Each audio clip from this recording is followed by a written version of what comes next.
You think I have all day to listen to a young girl explain why she deserves to be treated differently? The question hung in the air of Whitmore County courtroom at 9:47 a.m., and not a single person among the 23 seated in the public gallery dared to breathe too loudly. It was not the content of the words that silenced them. It was the way the man on the judge's bench stretched each syllable, as though savoring the taste of contempt on his tongue. Judge Preston Hargrave leaned forward, both hands flat on the oak desk that had darkened with age over 18 years of his tenure. Light from the high windows cast long shadows across his angular face, and in that moment, his gray eyes fixed on the young woman trembling before the bar. Rachel Ashford, 24 years old, third-year medical student, clutched a clear plastic folder containing what she believed would be the evidence to save her. Her knuckles had gone white from gripping it so tightly. In the third row from the back, an older woman sat motionless. Silver hair pulled into a neat bun at the nape of her neck. A pale gray cardigan over a cream blouse, khaki trousers. No jewelry to speak of, no makeup worth mentioning. Only a small leather-bound notebook open on her lap, and a black ballpoint pen moving steadily across the page. 9:47. Hargrave has not allowed defendant to present her case. Interrupted twice. The woman finished writing and looked up. Her eyes observed not Rachel, but Hargrave's hand tapping a rhythm on the gavel handle. 1, 2, 3. Pause. 1, 2, 3. Pause. The cadence of a man who had decided the outcome before the proceedings began. The court clerk, a middle-aged woman with cherry-red dyed hair, smiled without attempting to hide it as she typed notes into her computer. Whitmore County Traffic Court, case number 2024, TC 4471. Defendant Rachel Ashford. Violation of Georgia Code Section 40-672. Failure to stop at stop sign. Fine $275. Court date March 14, 2024, 9 a.m. Hargrave glanced at the wall clock. 9:48. Miss Ashford. His voice was not a question. It was a verdict. Do you have an attorney? Rachel shook her head, her throat dry as dust. No, Your Honor, but I have dashcam evidence showing that I came to a complete stop at the...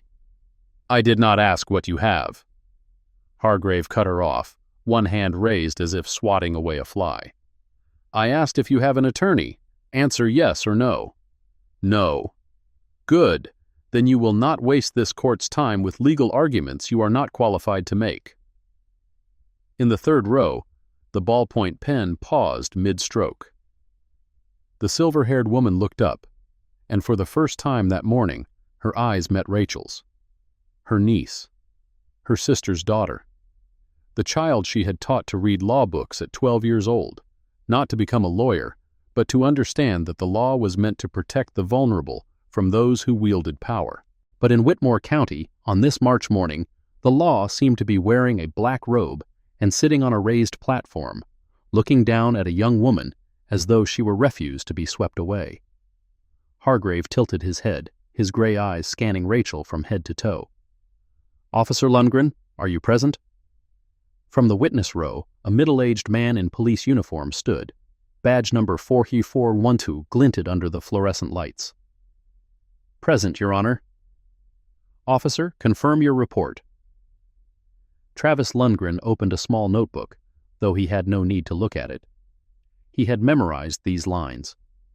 March 11th, 2:47 p.m. Intersection of Oak Street and Ridgely Avenue.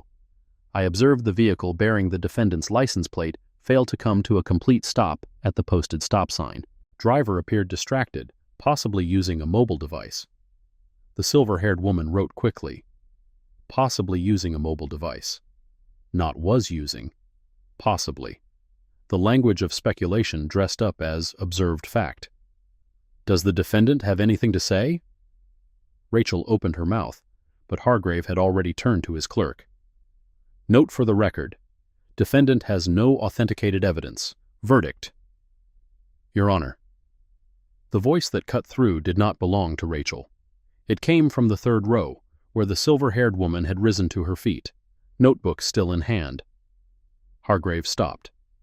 For the first time that morning, he actually looked toward the public gallery. Who are you? I am the defendant's aunt, and I wish to note for the record that the court has not permitted the defendant to present evidence, as is her right under Georgia Code Section 40 to 1328. Silence. Not the silence of respect. The silence of a room holding its breath to see what would happen next. Hargrave tilted his head to one side, like a bird of prey that had spotted something moving in the underbrush. You are not her attorney. You have no standing to speak. I have the right to observe a public proceeding and to note what I witness. Georgia Code Section 15 to 14 to 2. A soft laugh from the corner of the room. Court Clerk Nadine Carver was giggling behind her hand. Hargrave did not laugh. His gray eyes narrowed, and when he spoke, his voice dropped a full tone, deeper and colder. Sit down, or I will hold you in contempt of court. The woman did not sit immediately. She stood for 3 more seconds, long enough to write one final line in her notebook, before slowly lowering herself back into her seat. Hargrave turned back to Rachel, a thin smile playing on his lips. Your aunt clearly thinks she knows the law better than I do. 18 years of experience. Perhaps you should ask her where the money for your fine is coming from. Scattered laughter from several people in the room. Nadine Carver laughed loudest. Hargrave banged his gavel. Guilty. $275 fine, $85 court costs. Total $360. 30 days to pay. Next case. Rachel stood frozen, her folder still unopened, and in the third row, the silver-haired woman closed her notebook, slipped the pen into her cardigan pocket, and looked up at the judge's bench with eyes of perfect calm. She had seen enough, but she had not yet acted. Not yet. Outside the high windows of the courtroom, the March sun shone down on Whitmore County like any other ordinary day. But for the people in this room, today would never be ordinary again. Because the silver-haired woman in the gray cardigan was not an ordinary aunt, and Preston Hargrave had just made the biggest mistake of his 18-year career. He simply did not know it yet. 3 days earlier, Monica Ashford drove south on Interstate 75 from Atlanta, her left hand resting lightly on the steering wheel, her right hand holding a cup of coffee gone cold from the gas station 70 miles back. The dashboard clock read 4:23 p.m., and shadows were lengthening across the asphalt. Her phone buzzed in its dashboard mount. The third call from the same number in 2 hours. She pressed the answer button. Auntie. Rachel's voice trembled through the car speakers. I'm sorry for calling so many times, but I don't know what to do. Tell me. I got a ticket for not stopping at a stop sign, but I swear, Auntie, I stopped. I always stop at that intersection. I have a dash cam in my car and I reviewed the video. I stopped for a full 3 seconds. Monica changed lanes, passing a lumber truck. Can you send me the video? I already emailed it. Did you check? I am driving. I will look when I arrive. Silence for a moment. You are coming to Whitmore? I am on my way. You don't have to. Rachel paused. I mean, you're so busy. I can handle this myself. Monica watched the rearview mirror, observing the flow of traffic behind her. Rachel, I have 2 questions. 1, did you violate the law? No, I swear. 2, do you want my help? A longer silence. Yes, I do. Then I am coming. She ended the call and continued driving south, toward the small town of Whitmore, nestled among cotton fields, already harvested bare, brown, and withered, under the late afternoon sun. Monica did not tell Rachel that she had taken 3 days of leave. She also did not mention that this was the first time in 4 years she had left Atlanta for something unrelated to work. Work. She had dedicated 23 years to that work, and in 23 years she had learned one thing. The justice system, when functioning properly, was a shield protecting the vulnerable. But when it malfunctioned, it became a weapon in the hands of those with power. Rachel had no power in Whitmore County. She was just a young black medical student, alone, facing a system she did not understand. But Monica understood. She understood very well. The Magnolia Inn sat at the edge of town, a two-story building with peeling white paint and a neon sign flickering on the V in vacancy. Monica checked in at 7:15 p.m., took the key to room 214, and carried her suitcase up the stairs without assistance. The room was small, clean, with a faint smell of bleach. One double bed, one work desk, one window overlooking the parking lot. Monica placed her suitcase in the corner, perpendicular to the foot of the bed. She hung her jacket on the closet hook, arranged by color from light to dark. A habit of 23 years, or perhaps longer, from her law school days at Howard University, living in a tiny apartment with her sister, where order was the only thing she could control amid the chaos of life. She opened her laptop, connected to the Wi-Fi, and created a new folder. Rachel, TC 4471. Inside, 3 subfolders: Evidence, Timeline, Precedents. Then she opened her email and downloaded the dashcam video Rachel had sent. The video was 4 minutes and 12 seconds long. Monica watched it 3 times, pausing at key frames. First viewing. Overview. Rachel driving on Oak Street, approaching the intersection with Ridgely Avenue, stopping at the stop sign, counting 3 seconds, then turning right. Nothing unusual. Second viewing. Detail. Monica observed Rachel's hands on the steering wheel. Both hands, 10 and 2 position, never leaving the wheel throughout the video. No phone, no distraction. Third viewing. Context. Monica zoomed in on the lower right corner of the screen, where the stop sign appeared. She saw a small code number at the bottom of the sign. WCS 0047. Whitmore County, stop sign number 47. She wrote in her notebook. Check if intersection has city traffic cameras. Verify history of violations at this location. Then she closed the laptop, turned off the light, and lay down on the bed.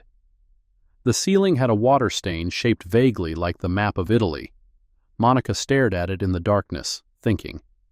Rachel said she did not violate the law. The video showed she did not violate the law. But Officer Lundgren wrote in his report that she did, and added a detail about mobile phone use. One of them was lying, and Monica needed to find out which one. The next morning, Monica arrived at the court clerk's office at 8:30, 30 minutes before official opening time. She had read on the county website that the records office opened early to serve attorneys preparing case files. She was not an attorney, but she had no intention of saying so. The office occupied the first floor of the courthouse building, a narrow space with a Formica reception counter and 4 plastic chairs lined against the wall. Fluorescent lights hummed softly overhead, and the smell of old paper mingled with cheap perfume from the woman seated behind the counter. Nadine Carver. Monica did not know her name at that point. She only saw a middle-aged woman with cherry-red dyed hair and matching red fingernails, looking her up and down with an expression caught between curiosity and disdain. "Can I help you?"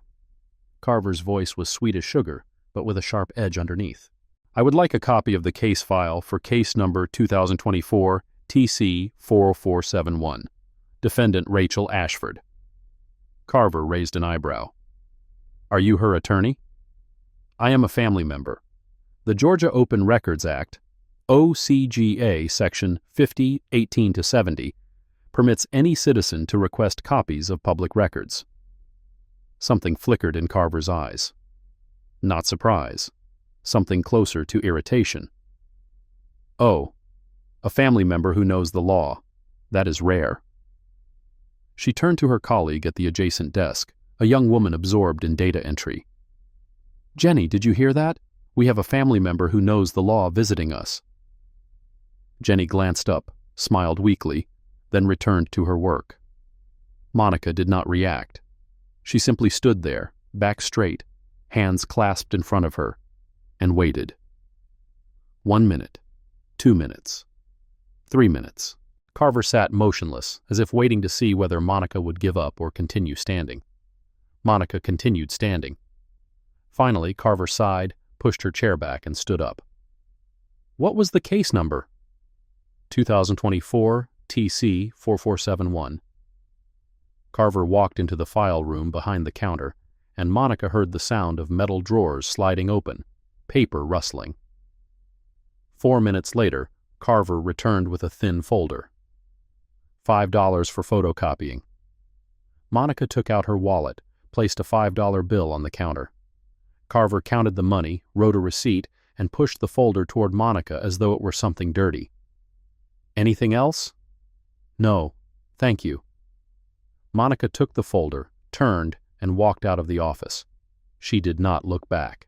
She did not need to look back to know that Carver was watching her. Eyeliner-rimmed eyes narrowing like a cat's. A family member who knows the law. That is rare. She would remember that line. Monica sat in her car, parked in the lot behind the courthouse, and opened the folder. Inside were 3 sheets of paper: the citation notice, Officer Lundgren's incident report, and a DMV printout of Rachel's vehicle information. She read Lundgren's report first. Officer Travis Lundgren, badge number 4412. Incident date: March 11, 2024, 2:47 p.m. Location: intersection of Oak Street and Ridgely Avenue. Observation: vehicle bearing license plate failed to come to complete stop at posted stop sign. Driver appeared distracted, possibly using mobile device. Monica read the last sentence 3 times. Driver appeared distracted, possibly using mobile device. She opened her phone and reviewed the dashcam video again, paused at every frame. Rachel's hands, on the steering wheel, never leaving. No phone visible. Rachel's eyes, looking straight ahead, checking rearview mirror, looking left and right before turning. The movements of a careful driver. No distraction. No phone. Lundgren had added a detail to his report that did not exist. The question was, why? Monica wrote in her notebook, Lundgren added detail without evidence. Request body cam footage. Check violation history at this location. Check Lundgren's record. Then she turned to the next page of the folder and stopped. In the lower corner of the citation notice, there was a small handwritten note in pencil, nearly illegible unless one looked closely. See attached, but there was nothing attached. Monica checked the folder again. Only 3 sheets of paper, no attachment of any kind. Someone had removed a document from the file, and someone had forgotten to erase the note mentioning it. If you have been following along this far, hit follow so you do not miss what comes next. This story has more surprises than you expect. Monica met Rachel that evening at the small apartment her niece rented near the teaching hospital. 1 room serving as living room and kitchen, 1 bedroom, 1 bathroom shared with the neighbor.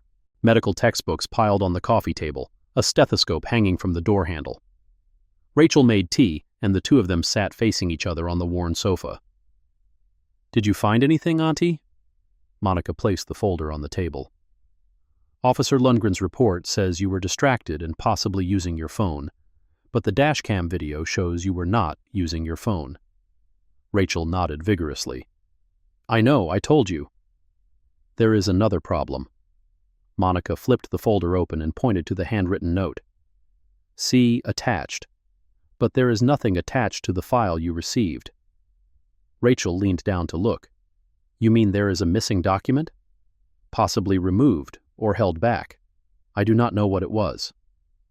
Silence. Rachel set her teacup down, fingers intertwined. "Auntie, I need to tell you something." Monica waited.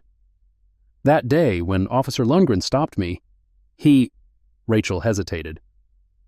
"He looked at me for a long time before asking for my documents, and he asked me a strange question." "What question?" "He asked if I knew someone named— I do not remember exactly, some name. I said no, I did not know anyone. Then he started writing the ticket." Monica leaned forward. "Can you remember any part of that name?" Rachel closed her eyes, trying to recall.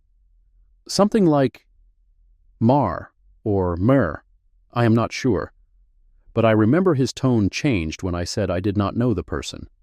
Like he was disappointed." A name starting with Mar or Mer. Monica wrote in her notebook but made no comment. Have you told anyone else about this? No, I did not think it was important. From now on, anything that happens related to this case, you tell me everything. Understood? Rachel nodded. Understood. Monica stood and walked to the window. Outside, the streetlights flickered yellow, and a patrol car cruised past slowly. The hearing is in 2 days. I will go with you. Are you sure? You do not have to. I am sure. Monica turned to look at her niece. Rachel, do you trust me? Yes. Then listen to me. The day after tomorrow, you walk into that courtroom. You stay calm. You speak only when spoken to. If anything unusual happens, you look at me. Do not react. Just look at me. Rachel looked at her aunt, and in that moment, she saw something in Monica's eyes that she had never seen before. Not worry, not anger. It was absolute focus, like a surgeon before a complex operation, or a general before a decisive battle. Auntie. Yes? What do you do for a living? I know you work for the government, but you have never said exactly what. Monica smiled, the first smile of the day. I read files, many files. What kind of files? Files of people who think they can do wrong and no one will notice. She picked up her bag and walked toward the door. Get some sleep. The day after tomorrow will be a long day. March 14th, 2024, 8:45 a.m. Monica and Rachel stood in the courthouse hallway, waiting in line to pass through security. Ahead of them were about 20 people, mostly Black and Hispanic men and women, many wearing work clothes as though they had just asked for time off from their morning shift. Monica observed. She always observed. A man around 30, t-shirt and dirty jeans, was explaining to an older woman, probably his mother, that he could not afford to pay the fine and would have to ask for a payment plan. A young woman, perhaps 18 or 19, was crying quietly, phone pressed to her ear, telling someone she would lose her job if she did not get back in time for the noon shift. A middle-aged couple, both Black, held a stack of papers and whispered to each other anxiously. Monica did not see a single attorney in the hallway. She did not see a single white person in line. She wrote in her notebook, 12 cases this morning. Average 7 minutes per case. Insufficient time for due process. Demographic observation. 100% defendants are people of color. The security checkpoint. A large man in bailiff uniform stood beside the scanner, eyes cold as granite. His neck was thick as a tree trunk, and his hands could wrap around a basketball. Colton Briggs. Monica did not know his name at that point. She only noticed the way he looked at each person passing through, the way his eyes lingered slightly longer on those with darker skin. Rachel went first. She placed her bag on the conveyor belt, walked through the metal detector. No problem. Monica followed. Open your bag. Briggs's voice was not a request. It was a command. Monica stopped and opened her bag. Inside, notebook, pen, reading glasses, wallet, a pack of tissues. Briggs rummaged through slowly, as though searching for something specific. He flipped through the notebook pages, peered into each section of the wallet. Phone stays off. No recording, no photos. Monica looked him directly in the eyes. Georgia Code Section 15 to 14.2 permits the public to take written notes during open court proceedings. Briggs paused. His eyes narrowed. Are you a lawyer? I am a citizen who can read the law. Silence stretched for 3 seconds, 4 seconds, 5 seconds. Then Briggs stepped aside and let Monica pass. But as she walked through, she felt his eyes burning into her back like twin lasers. He would remember her. And that was not a good thing. Courtroom B, a cramped space with wooden pews painted brown, yellowing white walls, and an American flag hanging at a slight angle next to the Georgia state flag. A ceiling fan rotated sluggishly, insufficient to dispel the smell of mildew mixed with bleach. Monica chose the third row from the back, right side, where she could observe the judge's bench, the clerk's desk, the witness row, and the entrance. Rachel sat beside her, the plastic folder on her lap. Auntie, should I raise my hand to ask to speak? Only if the judge permits it. And if he does not permit it, you stay silent. Understood? Rachel nodded. 9 a.m. The court clerk, a middle-aged woman Monica recognized from the records office, stood. All rise. The Whitmore County Traffic Court is now in session. The Honorable Judge Preston Hargrave, presiding. The door behind the bench opened, and Hargrave entered. He stood about 5'10", thin, salt and pepper hair slicked back, an angular face with gray eyes cold as steel. His black robe billowed behind him as he ascended to the bench, sat down, and surveyed the courtroom like a king surveying his subjects. Monica observed.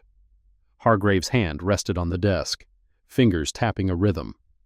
1, 2, 3, pause. 1, 2, 3, pause. The familiar cadence of an impatient man, or of a man who had decided everything before it began. First case. Nadine Carver looked at her computer screen. Case number 2024 TC 4458. Marcus Williams. Red light violation. A black man, around 50 years old, rose from the front row and stepped before the bar. Do you have an attorney? Hargrave asked, not looking up. No, Your Honor. How do you plead, guilty or not guilty? Marcus Williams swallowed. Your Honor, I would like to explain. Guilty or not guilty. Silence. Guilty. Fine $150 plus $85 court costs. Pay within 30 days. Next case. The first case concluded in 2 minutes and 15 seconds. Monica wrote in her notebook. Second case. A Hispanic woman, 23 according to the file, cited for speeding. She tried to explain that her speedometer was broken, she had it repaired but did not have the receipt. Hargrave cut her off. No evidence, no argument, guilty, $200. Next case. 3 minutes, 40 seconds. Third case. A young black man, 19, cited for illegal parking. He said the no parking sign was obscured by tree branches. He did not see it. Hargrave smirked. Did you photograph the obscured sign? No, Your Honor, I did not think. You did not think. That is the problem. Guilty. $120. Next case. 2 minutes, 50 seconds. Monica wrote. Fourth case. A black man around 40, wearing construction worker clothes, stood before the bar. Do you have an attorney? No. How do you plead, guilty or not guilty? Your Honor, I would like to present my circumstances. My wife was ill. I had to rush her to the emergency room. I did not intentionally run the red light. Hargrave raised his hand. Do you have an attorney? No, Your Honor. Then you are not qualified to make legal arguments to me. Guilty. $450. Next case. The man stood there, mouth agape. But, Your Honor. Next case. Hargrave banged his gavel, the sound of wood striking wood ringing out like a gunshot. The man stepped back, shoulders slumped, and shuffled toward his seat. Monica wrote, 9:23 a.m. Did not allow defendant to present mitigating circumstances. Violation of right to be heard. Fifth case, sixth case, seventh case. The same pattern. Ask if they have an attorney. If not, cut off any attempt to explain. Guilty. Fine. Next. Monica checked the clock. 9:45 a.m. 7 cases in 45 minutes. Average 6 minutes, 43 seconds per case. This was not a court of law. This was an assembly line, and the final product was fine revenue. Case number 2024 TC 4471, Rachel Ashford. Rachel stood, and Monica felt her niece's hand tremble slightly as she stepped past the pew. Stay calm. I am here. Rachel nodded without turning back and walked to stand before the bar. Hargrave glanced at the file, then glanced at Rachel. His gray eyes swept from the top of her head to her feet, stopping at the plastic folder she held. Do you have an attorney? No, Your Honor. Failure to yield. $275. Officer Lundgren, are you present? From the witness row, Lundgren stood. Present, Your Honor. Officer, confirm your report. Lundgren opened his notebook, though he had no need to look at it. March 11th, 2:47 p.m., intersection of Oak Street and Ridgely Avenue. I observed the defendant's vehicle fail to come to a complete stop at the posted stop sign. Driver appeared distracted, possibly using a mobile device. Rachel gripped the folder tighter. Your Honor, I have dashcam evidence showing that I came to a complete stop. Hargrave raised an eyebrow. Do you have an attorney? No, but I have the right to represent myself under. You think you can walk in here, wave around some phone, and tell me how to do my job? His voice sliced through hers like a blade, and Rachel stopped mid-sentence. Monica set down her pen. Hargrave turned to Nadine Carver, a mocking smile on his lips. Ms. Carver, note for the record. Defendant attempted to present evidence without following pre-trial procedures. Carver typed on her keyboard, lips curving upward. Noted, Your Honor. Snickers from the back of the courtroom. Rachel's face flushed red, but she did not cry. She had promised her Aunt Monica she would not cry. Your Honor. A new voice cut through the silence. Monica had risen to her feet. Hargrave turned, his gray eyes narrowing. Who are you?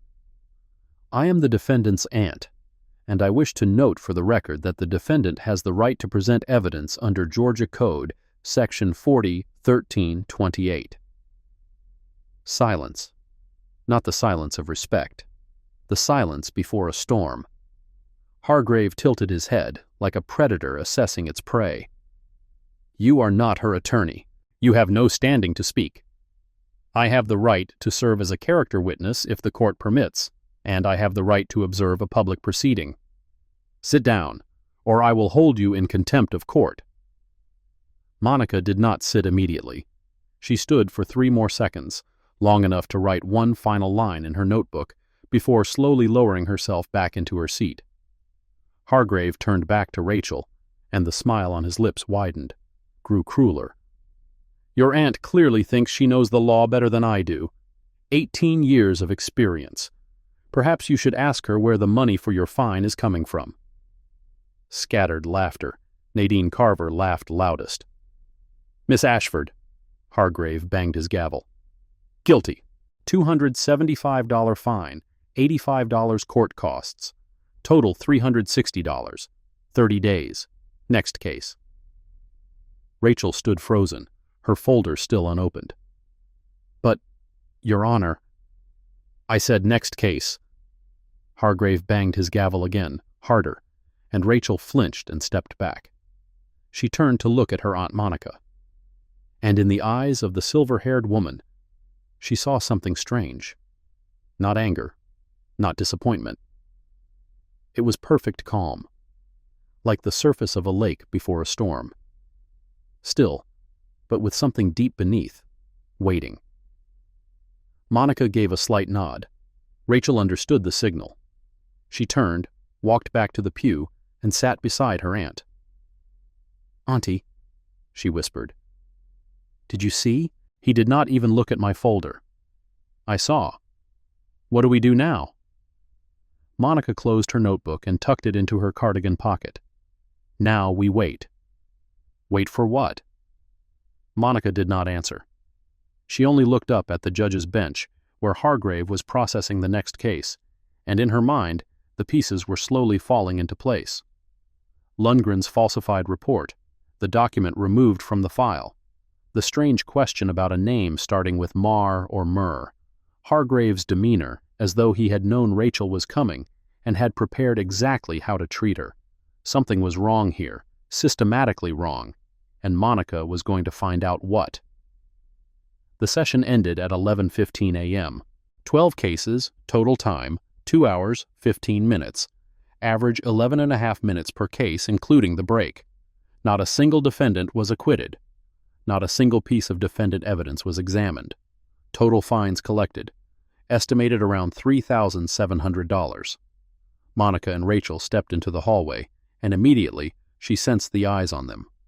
Briggs stood at the corner of the hallway, hands clasped behind his back, watching them without blinking. Carver stood at the clerk's office doorway, phone to her ear, but eyes directed at them. And Lundgren, just exiting the courtroom, stopped when he saw Monica, his eyes lingering on the notebook in her pocket. "Miss Ashford?" a voice from behind. Monica turned. A man around 45, gray suit, navy blue tie, was walking toward them. Angular face, neatly combed brown hair, a smile on his lips that did not reach his eyes. Dorian Mercer. The name was printed on a pin attached to his suit jacket. "I am Dorian Mercer, attorney." He stopped before Monica, his eyes scanning her as though sizing up an opponent. "I see you had quite an interesting morning." "That is not the word I would use to describe it." Mercer chuckled softly. "You cited Georgia code like a lawyer, but you are not a lawyer. Interesting." "I am a family member of the defendant, and I can read." "Oh, I am sure you can read. The question is where you have been reading." He tilted his head, green eyes looking straight at Monica. "Whitmore is a small town, Miss Ashford. We are not accustomed to outsiders coming in and disrupting the order." "I am not disrupting anything, Mr. Mercer. I am simply here to support my niece." "Of course." Mercer glanced at Rachel, then back at Monica. "If your niece wishes to appeal the verdict, you may contact my office. We specialize in traffic court appeals." He pulled a business card from his jacket pocket and handed it to Monica. "Of course, the success rate in Whitmore is not particularly high, but who knows, perhaps you will be lucky." Monica took the card and glanced at it. Dorian Mercer, attorney at law. Mercer Law Office, 127 Main Street, Whitmore, GA. Mercer. Murr. The name Rachel could not quite remember. Monica slipped the card into her pocket, her face revealing nothing. "Thank you. I will consider it." Mercer nodded, smile still fixed on his lips, and walked away. But as he passed Lundgren, Monica saw them exchange a quick glance, so brief that if she had not been watching, she would have missed it. A glance between two people who knew each other, understood each other, were on the same side. Rachel gripped Monica's hand. "Auntie, I am scared." "Do not be scared. Let us go." They walked out of the building, into the March sunlight, and Monica felt eyes following them until they disappeared around the corner. In the car, Rachel cried. Not loudly, just tears streaming down her cheeks, and choked sobs she tried to suppress. Monica said nothing. She simply drove, out of the parking lot, away from the courthouse area, and pulled into an empty lot behind a small supermarket. Then she turned to look at her niece. "Go ahead and cry, it is all right." Rachel cried out everything she had held back for 2 hours in that courtroom, cried for the injustice, cried for the humiliation, cried for the helplessness of standing before a system that did not want to hear her speak. 5 minutes. 10 minutes. Finally, Rachel lifted her head, eyes red and swollen. "Auntie, I did not break the law, I swear. I have evidence. But he did not even look. Did not even look." "I know." "Then why? Why?" Monica was silent for a moment. Then she opened her notebook and turned to the first page.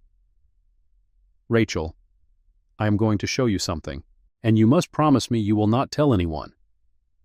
Rachel looked at her aunt, eyes still red. "I promise." Monica flipped through the pages. Notes from the past 2 days. Observations. Questions. Anomalies. Lundgren's report says you were using your phone. The video shows you were not. That is intentional falsification in an official report. Rachel nodded. The case file has a note saying, "See attached," but there is no attachment. Someone removed something. Rachel frowned. Lundgren asked you about a name starting with Mar or Murr. Today, an attorney named Mercer introduced himself to me. Rachel's eyes widened. "You think—" "I do not think anything yet. I am gathering information." Monica closed the notebook. "But there is one thing I know for certain. What happened today was not random. Hargrave knew about you before you walked into that courtroom. He had already prepared his attitude and his decision. How do you know? Because he taps his fingers in a rhythm of 1, 2, 3 whenever he has already made up his mind. I watched him for 2 hours. He did it with every case. But with you, he started tapping the moment your name was called, before Lundgren even confirmed his report. Rachel stared at her Aunt Monica, and in that moment she saw that her aunt was not just the woman who had taught her to read books since she was 12 years old. She was something else, something more formidable. "Auntie, what do you really do for a living?" Monica smiled, a smile without any humor in it. "I will tell you, but not today." She started the car. "Right now, I need you to do something." "What?" "Go home. Back up the dashcam video to 3 different places: cloud, USB, and email it to me. Then wait for me to contact you." "What about you?" Monica looked through the windshield toward the courthouse building in the distance. "I have some people to meet." 3 p.m., same day. Monica stood before the Whitmore County Sheriff's Office, a 2-story red brick building 3 blocks from the courthouse. A tarnished bronze sign read, "Whitmore County Sheriff's Office, Estrant 1892. She walked in. The reception desk was staffed by a young woman, blonde hair, civilian clothes. "How can I help you, ma'am?" "I would like to file a formal complaint about an incident that occurred at the courthouse this morning." The young woman blinked. "A complaint about the courthouse?" "About the conduct of a bailiff, Colton Briggs." "Oh." The young woman looked around as if searching for backup. "Please wait a moment." She picked up the phone, spoke quietly into the receiver, then set it down. "Deputy Avery will be out to see you." Monica nodded and sat down in one of the plastic chairs lined against the wall. 5 minutes. 10 minutes. The inner door opened and a woman stepped out. Deputy Sloan Avery. Monica had seen her in the courtroom that morning, standing in the back corner after Briggs used force on Monica. She was the only one who had intervened. Avery was about 5'7", athletic build, brown hair pulled back in a neat ponytail, uniform crisply pressed. The deputy sheriff's badge gleamed on her chest. "Miss Ashford?" "Yes." Avery studied Monica for a moment, brown eyes appraising. "Follow me." They walked down a hallway, into a small room with a metal table and 2 chairs. An interview room, but without a one-way mirror. Avery closed the door and sat across from Monica. "You want to file a complaint about Bailiff Briggs?" "Yes. This morning, he used unnecessary force while escorting me out of the courtroom." "I was there." Monica nodded. "I know, and I appreciate that you intervened." Silence. Avery leaned forward. "Miss Ashford, I will be honest with you. Briggs is an employee of the court, not of the sheriff's office. Your complaint will be forwarded to the court administration for handling." "And who in that department has decision-making authority?" Avery did not answer immediately. "Judge Hargrave." Monica nodded, as though that was exactly the answer she expected. "Then I would also like to file another complaint, about Judge Hargrave." Avery sat up straighter. "Complaints about judges are not within our jurisdiction." "I know. They fall under the Georgia Judicial Qualifications Commission, but you can document my statement as part of the record in case there is a related investigation." Avery looked at Monica for a long moment. "What do you do for a living?" The familiar question. 3rd time in 2 days. Monica smiled. "I read a lot." "That is not an answer." "That is the answer I am prepared to give at this time." Silence stretched between them. Then Avery stood and opened the door. "I will get you a complaint form, but I have to be straight with you, Miss Ashford. In Whitmore, things like this usually do not go anywhere." "I understand." "You still want to file?" "I still want to file." Avery looked at Monica a moment longer, and in her brown eyes, Monica saw something flicker. Not sympathy, but not hostility either. Something closer to curiosity. "I will be back." Avery stepped out, and Monica sat alone in the room. She looked around. White walls, fluorescent lights, a small camera in the corner of the ceiling, red light blinking. They were recording. Good. She wanted them to record. Avery returned 10 minutes later with a 4-page form. Monica filled it out carefully, with specific dates and times and precise descriptions of what had occurred. Complaint number 2024 SC0312, received March 14, 2024, 3:47 p.m. Complainant, Monica Ashford. Subject, Bailiff Colton Briggs. Allegation, excessive force during court proceedings. Avery reviewed the form and nodded. Would you like a copy? Yes. Avery made a photocopy and handed it to Monica. You will receive notification about the progress of your complaint within 30 days. Monica stood and took the copy. Deputy Avery. Yes. This morning in the courtroom, you were the only one who intervened when Briggs used force. Why? Avery was silent. It is my job. It was more than that. You could have looked the other way like everyone else, but you did not. Avery looked at Monica, and for a moment, the professional mask on her face cracked slightly. Miss Ashford, I have worked in Whitmore for 12 years. I have seen a lot of things. Some things I am proud of. Some things, not. She paused. Today was one of the days I am not proud of. Monica nodded. Thank you for being honest.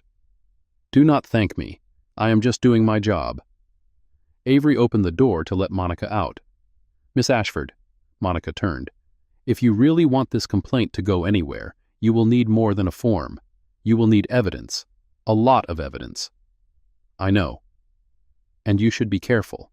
Whitmore is not accustomed to outsiders asking questions. I will remember that. Monica walked out of the sheriff's office into the afternoon sunlight and began walking toward her car. She had gone halfway when her phone buzzed. Unknown number, local area code. She answered. Miss Ashford? Male voice, deep, slightly hoarse. Who is this? Someone who wants to help. Help with what? Silence on the line. Hargrave. You want to know about Hargrave. I can tell you. Monica stopped walking, standing in the middle of the sidewalk. Why should I trust you? You should not. But if you want to know why 6 complaints about Hargrave over the past 5 years all disappeared, meet me at the Blue Ridge Coffee Shop, 7 p.m. tonight. Corner table in the back near the fire exit. How do you know about 6 complaints? Silence. Because one of them was mine. The line went dead. Monica looked at her phone, the screen displaying unknown caller. 6 complaints. One of those people had just called her. She put the phone in her pocket and continued walking to her car. 7 p.m. Blue Ridge Coffee Shop. She would be there. The story is just beginning. If you want to know the secret this stranger is about to reveal, hit follow now. Do not miss what is coming next. The Blue Ridge Coffee Shop sat at the corner of Main and Peach, an old brick building with a wooden awning and frosted glass windows. Inside, warm yellow lighting, the smell of roasted coffee and toasted bread, a few customers scattered at various tables. Monica arrived at 6:55, 5 minutes early. She ordered a black coffee, no sugar, and sat at the corner table in the back, near the fire exit as instructed. From this position, she could observe the front door and the entire cafe. 7 p.m. No one came. 7:10. Still no one. Monica sipped her coffee, eyes never leaving the front door. 7:15. The door opened. A man walked in. About 55 years old, salt and pepper hair, thin face with a small scar on his chin, gray shirt, jeans, worn boots. Brown eyes swept the room once before settling on Monica. He walked over and sat across from her. Miss Ashford? And you are? My name does not matter. What I know does. Monica said nothing, waiting. The man looked around, making sure no one was sitting nearby. 2019. My wife was ticketed by Hargrave for a parking violation. $500 fine. She did not violate anything. The no parking sign was obscured by an illegally parked truck, and that truck belonged to Hargrave's brother's company. Monica nodded without comment. I filed a complaint. I had photos showing the obscured sign. I had witnesses. I thought it was the easiest case in the world to win. And? The complaint vanished. No one responded. No one contacted me. When I went to the office to ask, they said there was no record of any complaint from me. The man laughed bitterly, as if I had never filed it. Monica opened her notebook. Did you keep a copy? Yes, but they said the copy was worthless without a system receipt number. And after that? The man was silent for a moment. I worked for the county, road maintenance. 2 months after I filed that complaint, I was fired. Official reason, budget cuts. But they hired someone new to replace me 3 weeks later. Monica wrote quickly. You said there were 6 complaints. Do you know the others? The man nodded. 3 of them I know for certain. A retired school teacher, ticketed for a broken headlight. She had a repair receipt from 2 days before she was stopped. A carpenter, ticketed for speeding, but his dashcam showed he was going the speed limit. A young woman, college student, ticketed for not stopping at a stop sign. Monica looked up. College student? When? 2022, around October. Do you know her name? No, but I know she was black, and she also had dashcam evidence. Monica set her pen down. You are describing a pattern. I am describing what I have seen over 5 years. The man leaned forward. Hargrave is not just a biased judge. He is part of a system designed to make money off people who cannot defend themselves. What system? Traffic fine revenue in Whitmore County accounts for 23% of the operating budget. The average for other counties is 8%. Where do you think that difference comes from? Monica was silent. From verdicts like the one today. The man answered his own question. From cases where defendants have no attorney. From evidence that is never examined. From complaints that disappear. And what do you want from me? The man looked at Monica. I do not want anything. I just want someone to finally do something. He stood up. You seem like someone who can do something. I do not know who you really are, but the way you speak, the way you take notes, the way you look, you are not just some aunt helping her niece. Monica did not argue. You said you have a copy of your complaint. May I see it? The man pulled a small USB drive from his pocket. Everything I have collected over 5 years is in here. My complaint, photographs, emails, and one thing you will want to see. What thing? An email between Hargrave and a local attorney about an unofficial arrangement. Monica took the USB. What is the attorney's name? The man smiled. Mercer, Dorian Mercer. Monica drove back to the hotel in the darkness, the USB in her pocket like a ticking time bomb.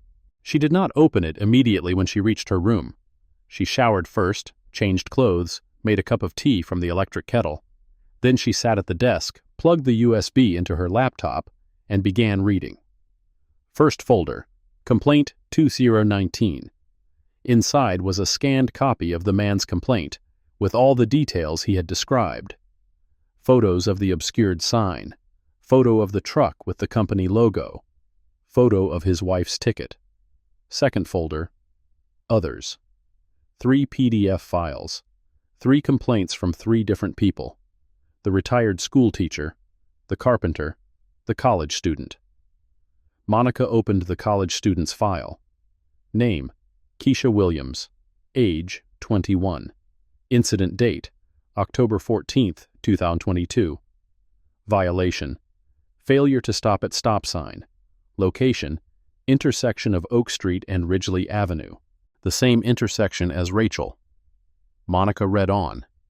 Keisha Williams also had a dash cam. Keisha Williams was also denied the opportunity to present evidence. Keisha Williams was also found guilty by Hargrave within 5 minutes. And the officer who wrote Keisha Williams's ticket? Travis Lundgren, badge 4412. Monica closed the file and opened the third folder.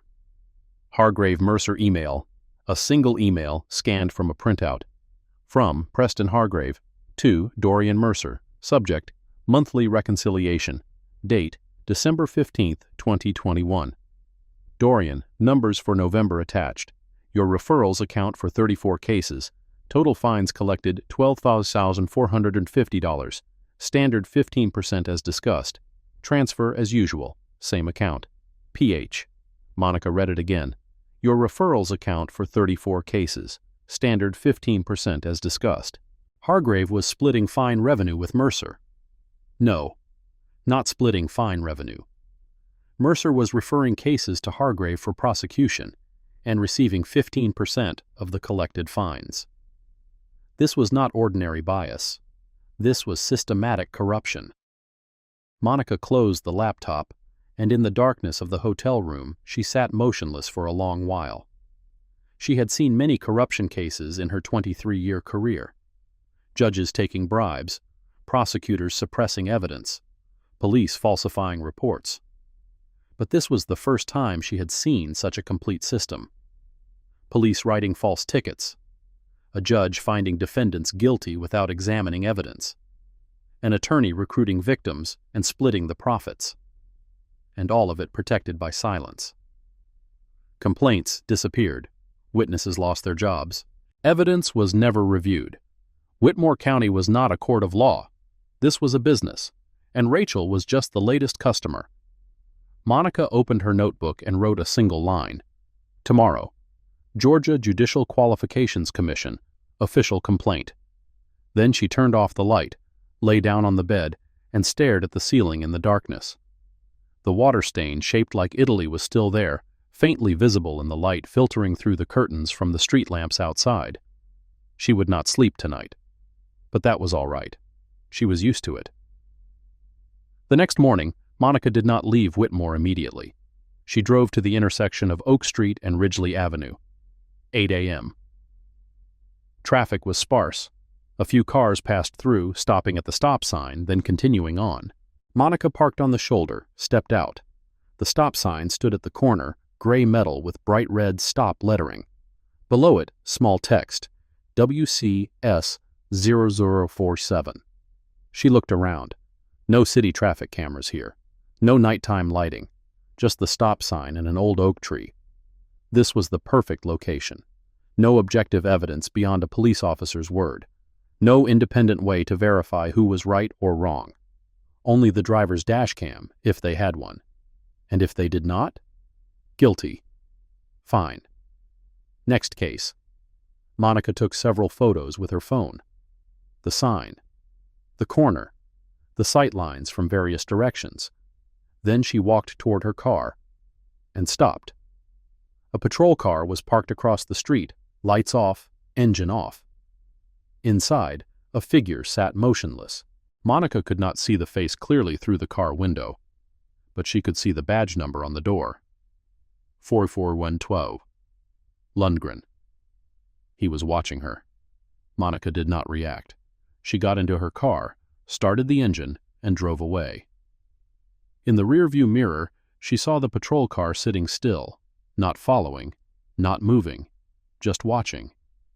They were following her. Good. That meant she was on the right track. Monica left Whitmore at 10 a.m., heading north toward Atlanta. On the road, she called a number she had known by heart for 23 years. Georgia Judicial Qualifications Commission. How may I help you? I would like to file a formal complaint about judicial misconduct. May I have your name and contact number, please? Monica Ashford, phone number. She recited the number. And which judge is the complaint regarding? Preston Hargrave, Whitmore County Traffic Court. A brief pause on the other end of the line. Ms. Ashford, can you briefly describe the nature of your complaint? Judicial bias, denial of due process, improper ex parte communication, and possible financial misconduct. I understand. Can you come to our office to file a formal complaint? I am on my way to Atlanta now. I can be there within 2 hours. We will be expecting you. Monica ended the call and continued driving north. In her mind, the pieces were falling into place. Lundgren wrote the false report. Hargrave issued verdicts without examining evidence. Mercer recruited victims and took his percentage. But there was still one piece she had not found. The document removed from Rachel's file. See attached, but nothing attached. What was that document? Who removed it? And why? She would find out. But first, she needed to create the record. Official complaint. Paper trail. Documented evidence. 23 years had taught her one thing. Systems can be bent, but they cannot be broken without evidence. And evidence needs to be documented, preserved, and presented according to procedure. No shortcuts, no drama. Just process. And Monica was very good at process. The Georgia Judicial Qualifications Commission office was located in the State Judicial Building, 5th floor, a dignified space with gray carpet and walnut-paneled walls. Monica arrived at 1 p.m., after stopping for a quick lunch and changing clothes in her car. The person who met her was a woman around 40, short black hair, gold-rimmed glasses. "Ms. Ashford, I am June Holloway, senior investigator." Monica shook her hand. "Thank you for seeing me on such short notice. When someone mentions financial misconduct involving a judge, we prioritize." They sat in a small conference room, and Monica presented everything. Rachel's dashcam video, Lundgren's false report, the courtroom proceedings where evidence was not permitted, the email between Hargrave and Mercer, the USB with the other complaints. Holloway listened without interruption, occasionally taking notes, her eyes behind the glasses never leaving Monica. When Monica finished, Holloway was silent for a moment. "Ms. Ashford, I have to ask you something. Please. Do you have a legal background? Your complaint is very organized, detailed, not like something from an ordinary person." Monica smiled. "I have spent many years working with the judicial system in various ways." "Can you be more specific?" Monica looked at Holloway for a moment, considering. "You can research me if you wish, but that is not relevant to this complaint. What I have presented is factual, supported by evidence, and needs to be investigated, regardless of who I am." Holloway nodded. "You are right, but I want you to know something." "What is that?" "You are not the first person to file a complaint about Hargrave." Monica did not appear surprised. "I know. There have been 6 complaints before mine." Holloway raised an eyebrow. "You know, I did my homework." Silence.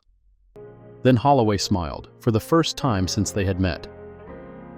"Ms. Ashford, I have a feeling you are going to be a very interesting witness." "I hope so." Monica stood. "Ms. Holloway, one last question." "Yes?" "The 6 previous complaints. What happened to them?" Holloway looked down at the file, then back up. "Nothing happened. They were all closed for insufficient evidence. But one of them had photographs. One had dashcam footage." "I know." "Then why insufficient evidence?" Holloway was silent for a long moment. "Ms. Ashford, there are some questions that even we do not have answers to, but that is why we continue to investigate." Monica nodded and walked out of the room. She had done her part. Official complaint. Paper trail. Now she needed to return to Whitmore, because there was something she needed to find. The document removed from the file. See attached. Someone had hidden something, and Monica would find out what. 3 weeks later. Monica had not returned to Atlanta. She rented a small apartment in Whitmore, transformed the living room into a war room. Timeline on the wall, files sorted by category, a whiteboard covered in notes and connections. She had filed a Georgia Open Records request for Hargrave's complaint history. 6 weeks later, the records arrived, most of them heavily redacted. Whitmore County Court Administration, Open Records Response, Request Number 2024 OR 0892. Records indicate 6 prior complaints filed against Judge Preston Hargrave between 2019 and 2023. Disposition, redacted. Complainant names, redacted. Per Georgia Code Section 50-18-72, certain personnel records exempt from disclosure. 6 complaints in 5 years, and all 6 were buried. Details blacked out, no public record of investigation outcomes. She had requested Lundgren's body cam footage from Rachel's traffic stop. After 8 weeks of disputes over ongoing investigation exemptions, the footage arrived. Monica watched it 17 times. Lundgren, license and registration. Rachel, was I speeding, officer? Lundgren, you ran that stop sign back there. Rachel, sir, I stopped. I always stop there. Lundgren, I saw what I saw. Stay in the vehicle. Rachel was polite, non-confrontational, and most importantly, no phone in her hands anywhere in the video. Lundgren's report stated, driver appeared distracted, possibly using mobile device. The body cam showed, both hands on the steering wheel, phone nowhere in sight. But there was something else. Monica noticed the timestamp. Timestamp, 2:47:23 p.m. Lundgren approaches vehicle. Timestamp, 2:58:16 p.m.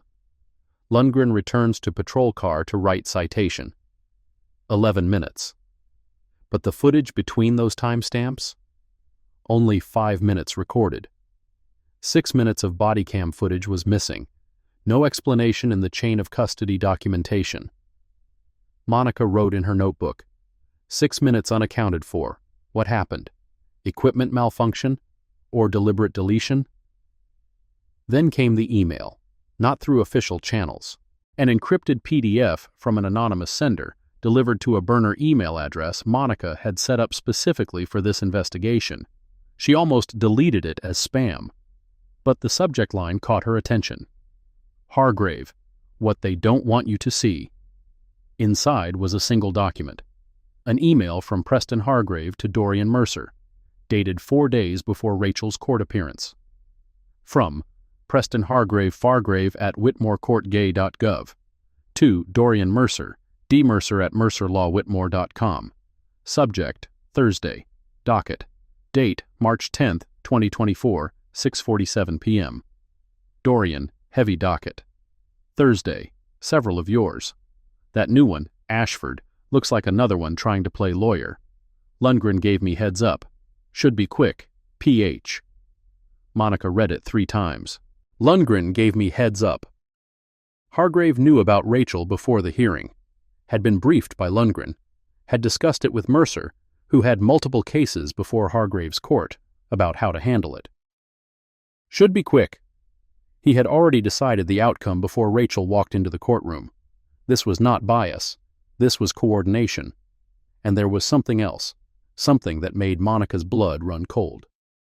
That new one, Ashford, looks like another one trying to play lawyer. Another one. How many another ones had there been? Monica pulled up the file on Keisha Williams, the college student from 2022. Same intersection, same officer, same judge, same outcome. Then she pulled up the other complaints. The school teacher, the carpenter, the man who had given her the USB. All of them had tried to present evidence. All of them had been shut down. All of them had filed complaints that disappeared. This was not coincidence. This was a pattern, a system designed to identify and silence anyone who might challenge the operation. And somehow, they had flagged Rachel before she even walked into the courtroom. But how? Monica looked at the email again. Lundgren gave me heads up. Lundgren had briefed Hargrave. But how did Lundgren know Rachel would try to present evidence? How did he know she had a dashcam? Unless someone told him. Monica pulled out the original case file, the citation, the police report, the DMV printout, and the handwritten note she had noticed weeks ago. See attached. What had been attached? Who had removed it? She needed to find out. Oh my, yatamdia. The phone rang at 11:47 p.m. Monica looked at the screen. Deputy Sloan Avery, she answered. Ms. Ashford, it's Sloan Avery. Deputy, I did not expect to hear from you. Neither did I expect to call, but... A pause. There are things I could not say at the hearing, things I have seen in Whitmore over 12 years. I am listening. Not over the phone, but if you have time, there are some files you should see. Unofficially. For now. Monica sat up straighter in her chair. What kind of files? Records that did not make it into the official system. Files that were supposed to be shredded, but were not. Decisions that were made before hearings began. Silence. Why are you telling me this now? Avery was quiet for a long moment. Because I watched you in that courtroom. You did not flinch when Briggs grabbed you. You did not raise your voice when Hargrave mocked you. You just observed and wrote. A pause. In 12 years, I have never seen anyone do that. Most people cry or shout or give up. You did none of those things. And that matters because? Because it tells me you are not going to stop. And if you are not going to stop, maybe it is time someone helped you find what you are looking for. Monica looked at the clock. Nearly midnight. When can we meet? Tomorrow, 7 a.m. There is a diner called Earl's on Route 12, about 15 miles outside of town. Back booth. I will be there. I will be there too. The line went dead. Monica sat in the darkness, phone still in her hand. Avery was offering to help, to show her files that were not supposed to exist, records that were supposed to be destroyed. Why? Was it conscience or something else? In her 23 years, Monica had learned to be cautious about unexpected allies. Sometimes they were genuine, sometimes they were traps. But she had also learned that you cannot uncover the truth alone. At some point, you need someone on the inside, and right now, Avery was offering to be that someone. Monica set the phone down and walked to the window. Outside, the streets of Whitmore were quiet. A few streetlights flickered. Somewhere, a dog barked. She thought about Rachel, about the humiliation her niece had endured, about the folder that was never opened, about the verdict that was decided before the hearing began. She thought about Keisha Williams, about the schoolteacher, about the carpenter, about the man with the USB. 6 complaints in 5 years, all of them buried, all of them silenced. How many more were there?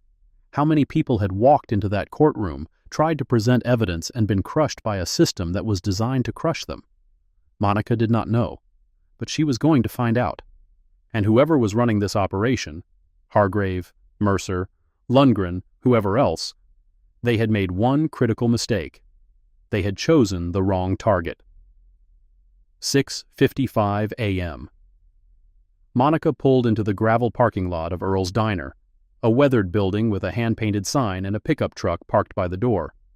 She walked in. The smell of bacon and coffee, a counter with spinning stools, a few booths along the windows. Avery was already there. Back booth, like she said. Civilian clothes, jeans, a dark sweater, no uniform. Monica slid into the seat across from her. Deputy? Ms. Ashford. Thank you for coming. A waitress appeared, poured 2 cups of coffee without being asked, and disappeared. Avery wrapped her hands around the cup, not drinking. What I'm about to show you. I could lose my job for this, maybe worse. Then why are you doing it? Avery looked at Monica with tired eyes. Because I have watched this happen for 12 years, and I am tired of pretending I do not see it. She reached into a bag beside her and pulled out a manila folder. This is a copy.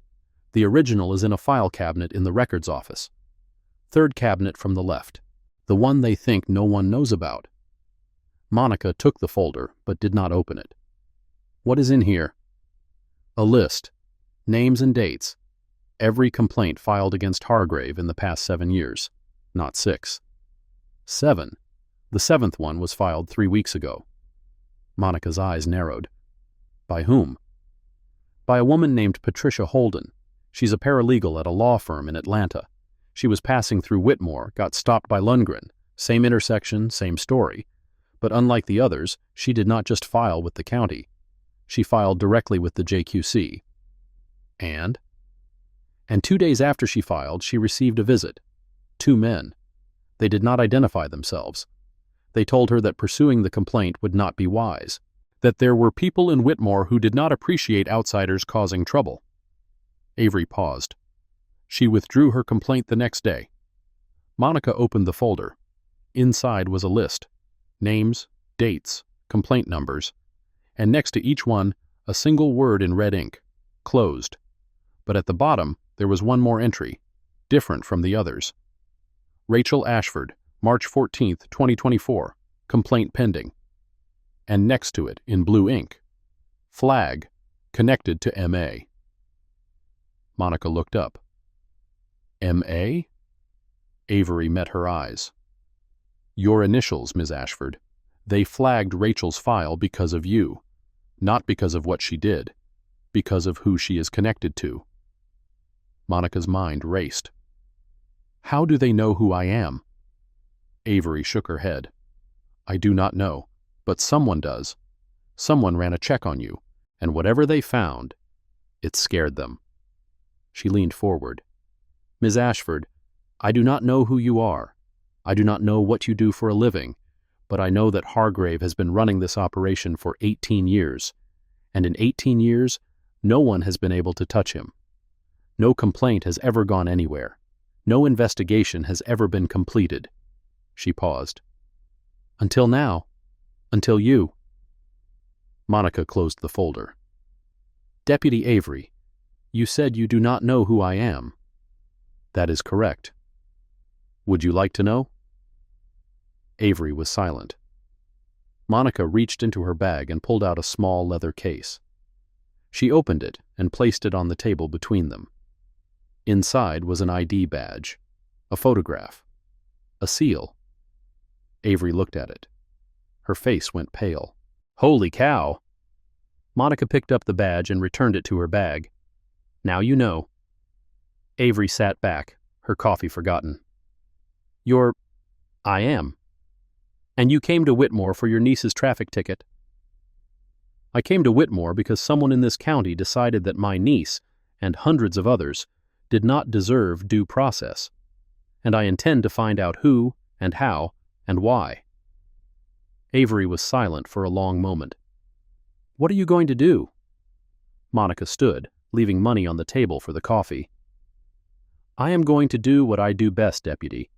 I am going to read files, many files, and then I am going to make sure the right people see them. She picked up the manila folder. Thank you for this. Ms. Ashford? Monica paused. There is one more thing you should know. What?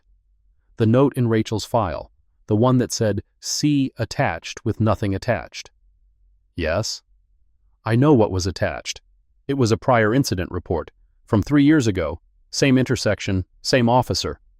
Monica's eyes narrowed. What prior incident? Avery's voice dropped. In 2021, a young woman was stopped at that intersection by Officer Lundgren.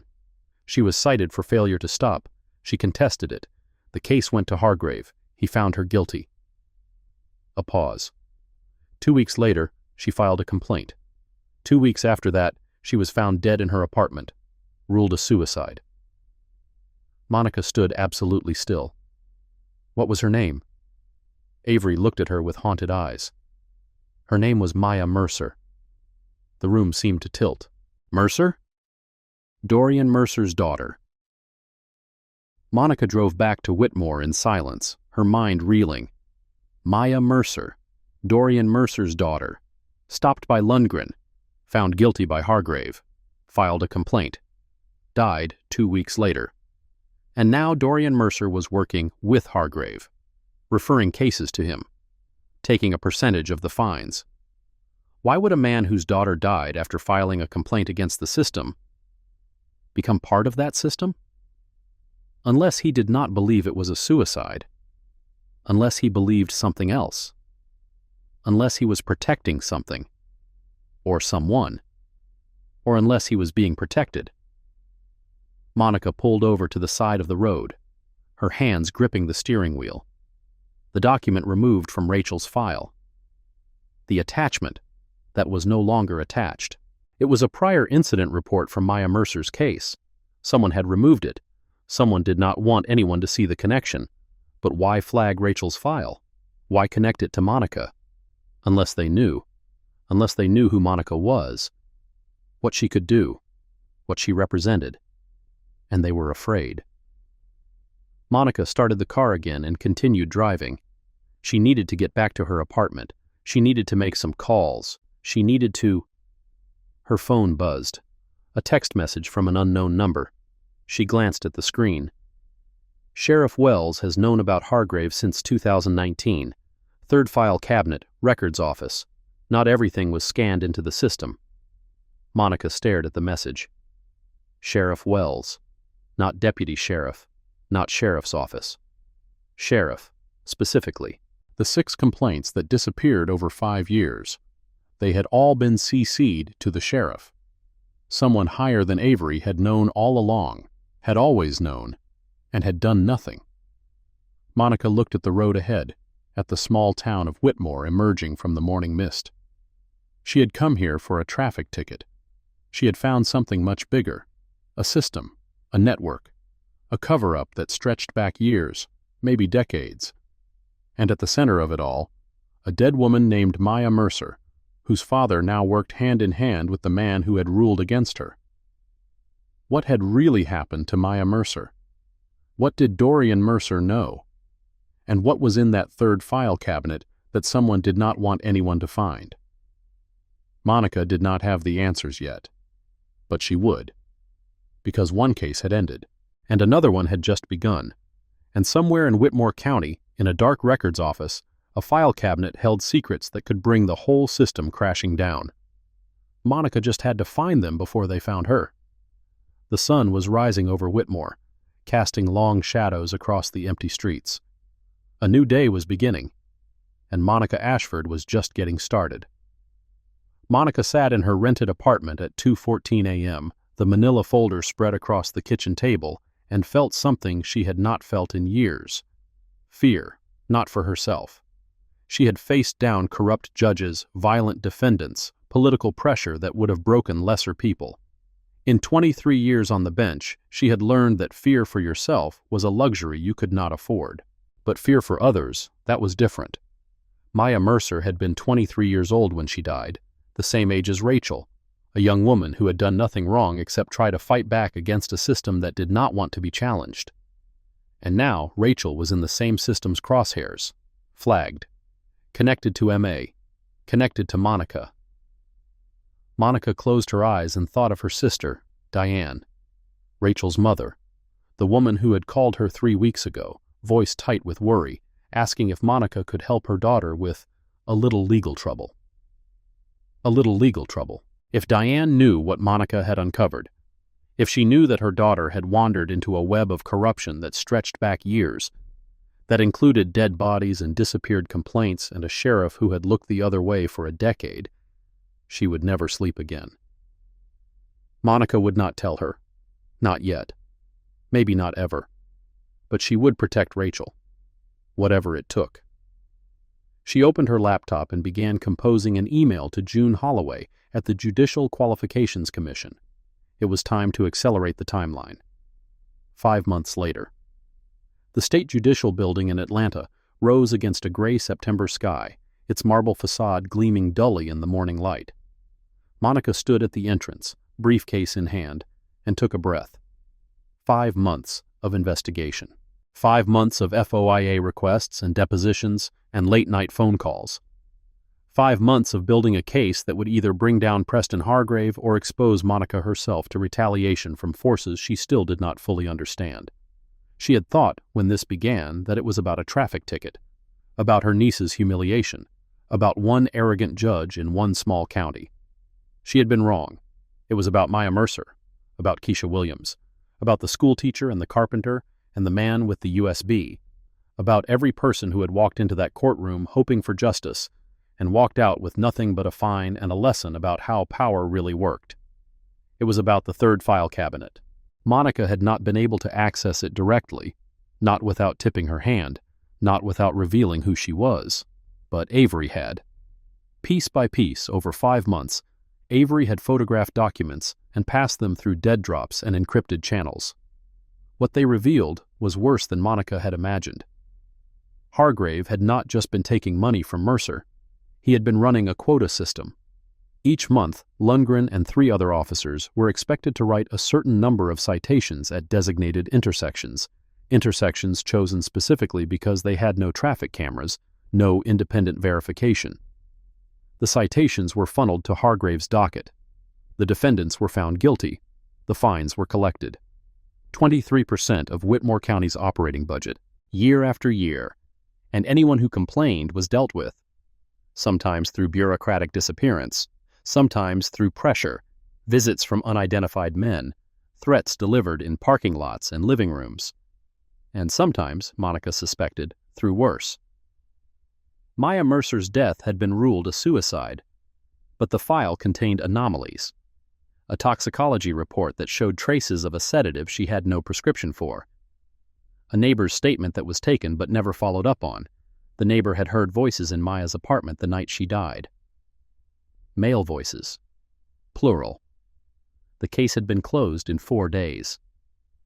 The investigating officer? Deputy Sloan Avery. When Monica had asked Avery about it, the deputy's face had gone pale. "I was ordered to close it," Avery had said. Had Tulda.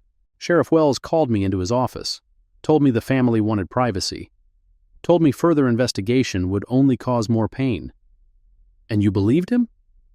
Avery had been silent for a long moment. "I wanted to believe him. I needed to believe him. Because if I did not, if that girl was murdered and I closed the case anyway, then what does that make me?" Monica had not answered.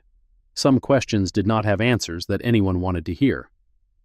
But she had added Sheriff Wells to the list, and she had made sure that today's hearing would include his name in the record. The hearing room was smaller than Monica had expected. Wood-paneled walls, a raised platform for the 3-member panel, rows of chairs for witnesses and observers. A court reporter sat in the corner, fingers poised over her machine. Monica entered through the back door and took a seat in the witness section. She was wearing the same gray cardigan she had worn in Hargrave's courtroom 5 months ago. The same khaki trousers. The same understated appearance of an ordinary woman with nothing to hide. Hargrave was already there, seated at the respondent's table with his attorney, a high-priced litigator from Atlanta named Franklin Cross, not Dorian Mercer. Mercer had withdrawn from the case 3 weeks ago, citing potential conflicts of interest. Monica wondered if Mercer knew what she had found, if he suspected that his daughter's death was about to be dragged into the light. She wondered if he cared. Hargrave caught her eye as she sat down. For a moment something flickered across his face. Recognition, perhaps, or the ghost of the contempt he had shown her in his courtroom. Then he leaned toward his attorney and whispered something, and the moment passed. He did not know who she was. Not yet. Good. The hearing officer entered. A stern-faced woman named Judge Patricia Patterson, 22 years on the Fulton County Superior Court, before her appointment to the JQC. Monica had appeared before her twice in the past decade, always on the opposite side of the bench. They had never been introduced. "This hearing will come to order," Patterson announced. "We are convened to address formal charges of judicial misconduct against Judge Preston Hargrave of the Whitmore County Traffic Court. The charges include bias based on race, denial of due process, improper ex parte communication, and financial impropriety." She looked at Hargrave. "Judge Hargrave, do you understand the charges against you?" Hargrave rose, straightening his tie. "I understand them, Your Honor, and I reject them categorically. This entire proceeding is a witch hunt, initiated by a woman who could not accept a lawful verdict against her niece." He gestured toward Monica without looking at her. "That woman has harassed my office for 5 months. She has filed frivolous FOIA requests. She has made wild accusations based on hearsay and anonymous sources. And now she expects this commission to believe that I, an 18-year veteran of the Georgia judiciary, am somehow the leader of a criminal conspiracy." He shook his head. "It would be laughable if it were not so damaging to my reputation." Patterson's expression did not change. "Your objections are noted, Judge Hargrave. Please be seated." She turned to the commission's counsel, a young attorney named David Chen. "Mr. Chen, please call your first witness." Chen stood.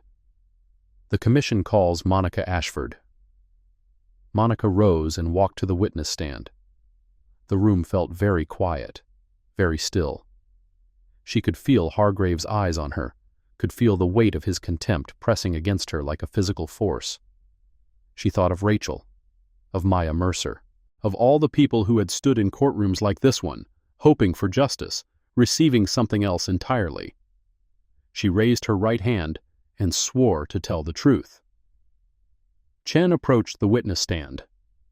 "Ms. Ashford, please state your name and occupation for the record." Monica looked directly at Hargrave. "My name is Monica Ashford." A pause. "I am the Chief Justice of the Georgia Court of Appeals." The silence that followed was absolute. Monica watched Hargrave's face change, watched the color drain from his cheeks, watched his mouth open, close, open again, watched his attorney's head snap toward him, eyes wide with sudden understanding of just how badly they had miscalculated. In the gallery, someone gasped. Patterson leaned forward. "I'm sorry, did you say Chief Justice?" Monica reached into her briefcase and withdrew a leather credential case. She opened it and placed it on the witness stand, facing the panel. 23 years on the bench, Your Honor. 9 years at Fulton County Superior Court. 14 years at the Court of Appeals, including the past 6 as Chief Justice. She paused. "I have reviewed over 4,000 appeals in my career. At least 12 of them originated in Whitmore County." Patterson studied the credential, then looked at Monica with an expression that mingled surprise with something else, respect, perhaps, or recognition of what was about to happen. "Chief Justice Ashford, please continue." Monica turned back to Hargrave. He was gripping the edge of his table, knuckles white, face the color of old ash. 5 months ago, Monica said, I attended a traffic court hearing in Whitmore County. I was there to support my niece, Rachel Ashford, who had been cited for failure to stop at a stop sign. She had dashcam evidence proving she had stopped. She was never permitted to present it. She let that sink in. Judge Hargrave found her guilty in under 5 minutes. He mocked her. He mocked me. And when I attempted to note my objections for the record, he ordered his bailiff to remove me from the courtroom. Her voice remained level, calm. But inside, she felt something burning. Not anger exactly, but something older and colder. The knowledge of injustice witnessed. The weight of wrongs that demanded to be righted. The bailiff used excessive force. I was knocked to the ground. My phone, which had been recording, captured the incident. She reached into her briefcase again and withdrew a USB drive. Exhibit A, the recording from my phone. Chen took the drive and connected it to the room's display system. The video played. Monica watched herself fall, watched Briggs's hands on her arms, watched Deputy Avery step forward to intervene. In the witness gallery, Rachel was crying silently. When the video ended, Monica continued. I initially believed this was an isolated incident, a rogue judge with a bias problem, but as I investigated, I discovered something far more disturbing. She withdrew another document from her briefcase. Exhibit B, an email between Judge Hargrave and attorney Dorian Mercer, dated 4 days before my niece's hearing. Chen displayed the email on the screen. That new one, Ashford, looks like another one trying to play lawyer. Lundgren gave me heads up. Should be quick. Monica let the words hang in the air. Judge Hargrave knew about my niece's case before the hearing. He had been briefed by the arresting officer. He had discussed it with an attorney who had multiple cases pending before his court, and he had already decided the outcome. She looked at the panel. This is not bias. This is corruption. Systematic, deliberate, and ongoing. Cross jumped to his feet. Objection! This is character assassination based on a single out-of-context email. Patterson held up a hand. Mr.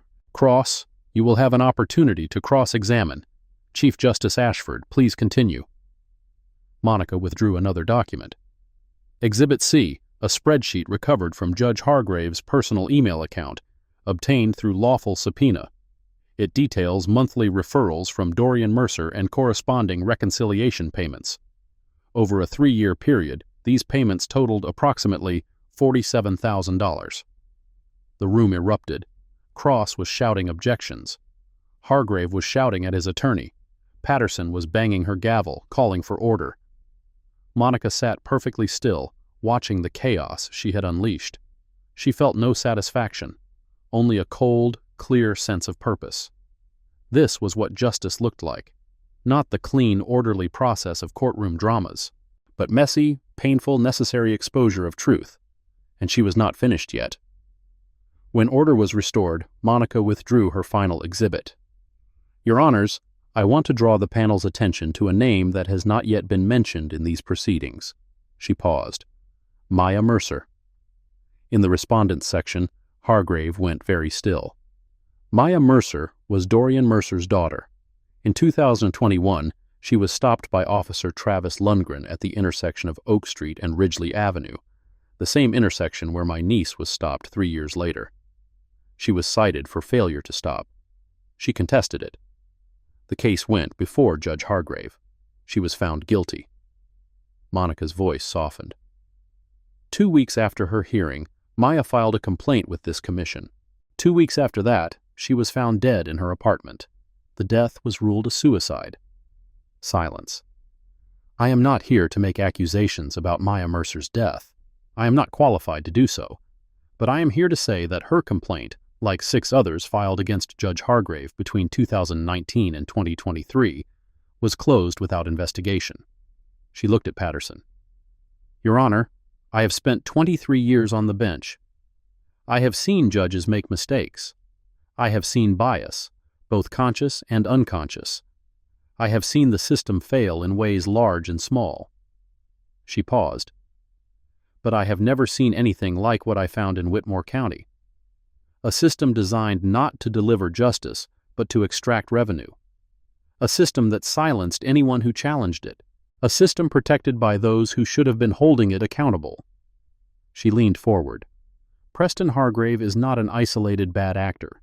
He is the visible face of a network that includes police officers, attorneys, and, I believe, county officials at the highest level.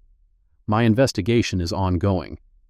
But what I can tell you today, with absolute certainty, is that Judge Hargrave has violated his oath, betrayed the public trust, and used his position to enrich himself at the expense of the most vulnerable people in his jurisdiction. She sat back. "I have nothing further." The cross-examination was brutal. Cross attacked Monica's motives, her methods, her credibility. He suggested that she had conducted an illegal investigation, that she had exceeded her authority, that she had a personal vendetta against his client. Monica answered each question calmly, precisely, without emotion. Yes, she had filed FOIA requests. That was her right as a citizen. Yes, she had spoken to former complainants. That was not illegal. No, she had not used her position as Chief Justice to access privileged information. Everything she had obtained was through lawful channels. No, she did not have a personal vendetta. She had a professional obligation to report judicial misconduct when she witnessed it. Cross pushed harder.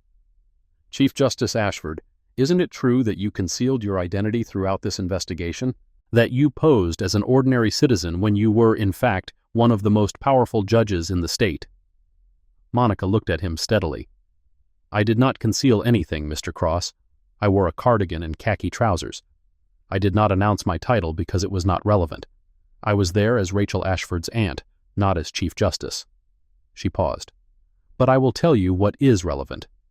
On the day of my niece's hearing, Judge Hargrave treated me exactly the way he treats every black woman who walks into his courtroom, with contempt, with condescension, with the assumption that I could not possibly know enough about the law to challenge him." Her voice hardened. "The only difference between me and the hundreds of other women he has treated that way is that I have the power to make him answer for it." Cross had no response to that. Patterson called a recess. The hearing resumed 3 hours later with testimony from Deputy Sloan Avery. Avery sat in the witness chair, hands folded in her lap, face carefully composed. She was wearing civilian clothes, not her uniform. A small act of rebellion, Monica thought, or perhaps protection. Chen led her through the events of March 14th, the traffic stop, the The courtroom proceedings. Briggs's use of force. Deputy Avery, did you witness Bailiff Briggs physically assault Chief Justice Ashford? Avery did not hesitate.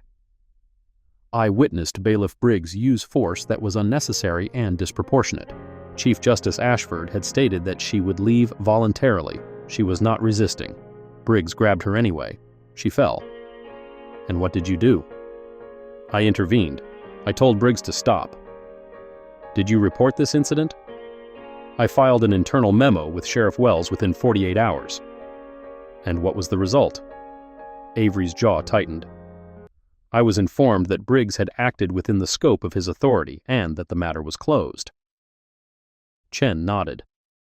Deputy Avery, in your 12 years with the Whitmore County Sheriff's Office, have you observed other instances of questionable conduct by Judge Hargrave? Cross jumped up. Objection! This calls for speculation and hearsay. Patterson considered. I will allow it. The witness may answer based on her direct observations. Avery looked at the panel. I have observed Judge Hargrave's courtroom proceedings on numerous occasions as part of my duties.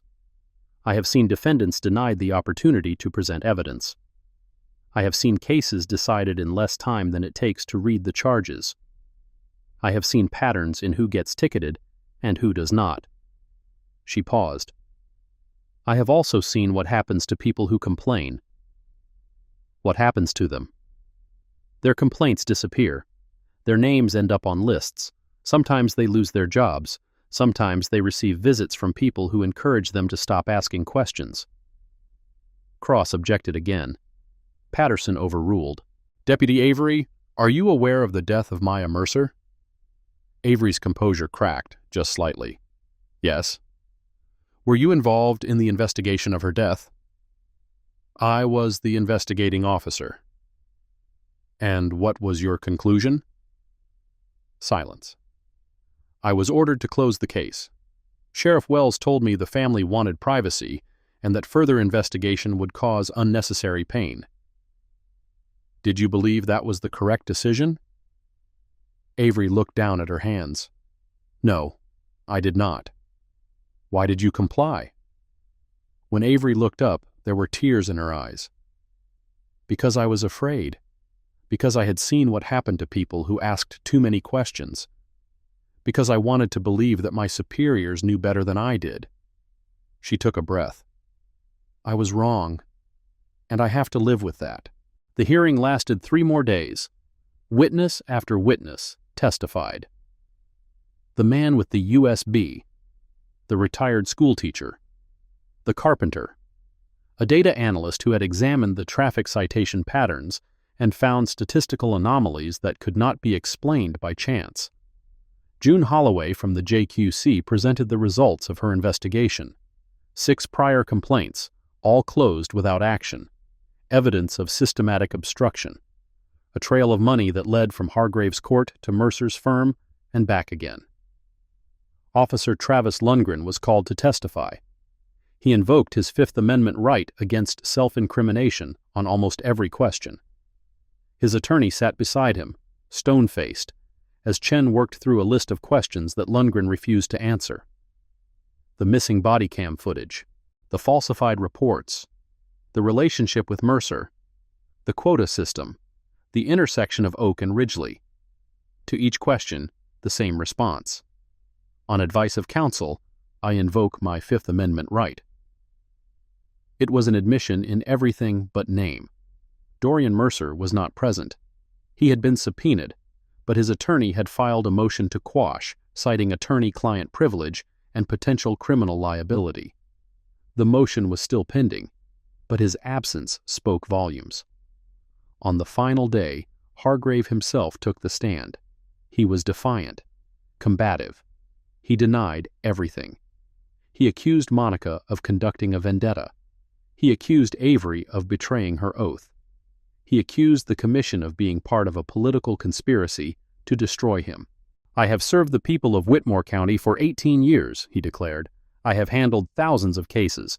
I have maintained order in my courtroom, and now I am being attacked because one woman with power and connections and a grudge, decided that her niece's traffic ticket was more important than my entire career. He pointed at Monica. She came into my courtroom in disguise. She concealed who she was. She recorded my proceedings without permission. And now she expects you to believe that I am the corrupt one? He shook his head. This is a travesty, a political lynching, and history will remember it as such. Patterson listened without expression. When Hargrave finished, she asked a single question. Judge Hargrave, do you deny that you received payments from Dorian Mercer in connection with cases adjudicated in your court? Hargrave's attorney grabbed his arm, whispering urgently. Hargrave shook him off. Those were legitimate consulting fees for legal services unrelated to my judicial duties. And the email referencing referrals and reconciliation? Taken out of context, a private joke between colleagues. Patterson nodded slowly. I see. She turned to the panel. I believe we have heard sufficient testimony. This panel will recess to deliberate. We will reconvene in 2 weeks to announce our findings. She banged her gavel. This hearing is adjourned. 2 weeks later, Monica sat in her office in Atlanta, reading the Commission's decision.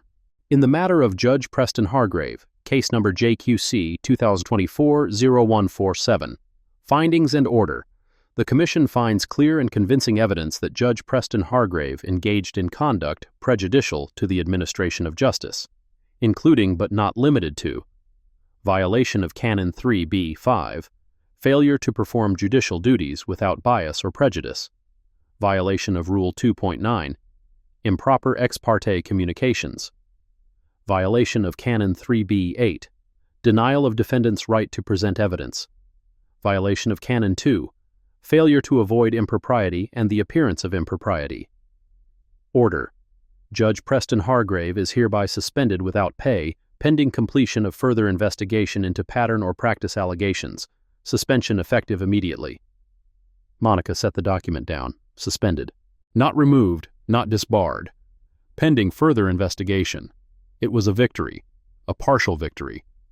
The first crack in a wall that had stood for 18 years. But it was not justice. Not yet. The aftermath unfolded slowly, as these things always do. Briggs was transferred to administrative duties, no longer in contact with the public, not fired, not charged, just moved. Lundgren faced an internal affairs investigation for the falsified reports. The result? A written reprimand and mandatory retraining. He kept his badge. He kept his pension. He was reassigned to a different district. Mercer resigned from 3 local boards after the emails became public. His law license remained intact. His practice continued. The civil suits filed against him were quietly settled with no admission of wrongdoing. Rachel's conviction was overturned. Her fine was refunded. Her record was expunged. A small victory in a very large battle. The Department of Justice announced that it was opening a preliminary inquiry into civil rights violations in Whitmore County. Pattern or practice investigation. Federal monitors might be appointed. Reforms might be mandated. Might. Could. Pending. The language of bureaucracy. The language of systems protecting themselves. Monica read the news reports and felt the familiar weight of incomplete justice settling onto her shoulders. She had carried that weight for 23 years. She would carry it for however many more she had left. But she had also learned, in 23 years, that change did not come from single victories. It came from accumulation. From pressure applied consistently, over time. From people who refused to give up, even when the system seemed impervious to their efforts. She had cracked the wall. Others would widen the crack. Eventually the wall would fall. It always did. It just took longer than anyone wanted. 1 month after the Commission's decision, Monica received a phone call. Chief Justice, it's Sloan Avery. Monica set down her pen. Deputy, how are you? A long pause. I resigned, turned in my badge this morning. Monica was not surprised. She had seen it coming in the way Avery had testified. The weight of 12 years of complicity, finally becoming too heavy to bear. What will you do? I do not know yet, but I had to tell you something first. What is it? The third file cabinet, the one I told you about. The records that were not supposed to exist. Yes? They are gone. Someone cleaned it out 2 days after the hearing ended, took everything, left nothing but dust. Monica closed her eyes. Do you know who? No, but I know one thing. The night before the cabinet was emptied, Sheriff Wells had a visitor, a car with government plates, federal, not state. Monica processed this. You think the feds took the files? I think someone with power wanted those files to disappear, whether it was to protect an investigation or to protect something else. I do not know. Silence stretched between them. Deputy Sloan, thank you for everything. Do not thank me. I should have done something years ago. I should have done something when Maya Mercer died. I should have... Her voice broke. I have to live with what I did not do. That is punishment enough. The line went dead. Monica sat in her office, looking out the window at the Atlanta skyline, and thought about the files that had disappeared, the evidence that might never surface, the questions that might never be answered. Maya Mercer, a young woman, dead at 23. Her father now working with the man who had helped destroy her. Why? The question haunted Monica. It had haunted her since Avery first spoke the name. She pulled out her phone and dialed a number she had obtained weeks ago but never used. It rang 4 times before someone answered. Mercer Law Office. I would like to speak with Dorian Mercer. Tell him it is Monica Ashford calling. A pause. Please hold. 3 minutes of silence. Then a voice, measured and careful. Chief Justice Ashford, I was wondering when you would call. Monica did not waste time on pleasantries. Your daughter, Mr. Mercer. I want to know what really happened to her. Silence. That is a question I have been asking myself for 3 years. And what answers have you found? Another long pause. The answers are dangerous, Chief Justice. Dangerous enough that I made a choice to stay close to the people who might have been responsible, rather than attack them from the outside. Monica felt her pulse quicken. You are saying you joined them to investigate them? I am saying that I joined them to survive, and to wait. Wait for what? For someone like you. Someone with enough power, enough determination, and enough protection to do what I could not do alone. Monica gripped the phone tighter.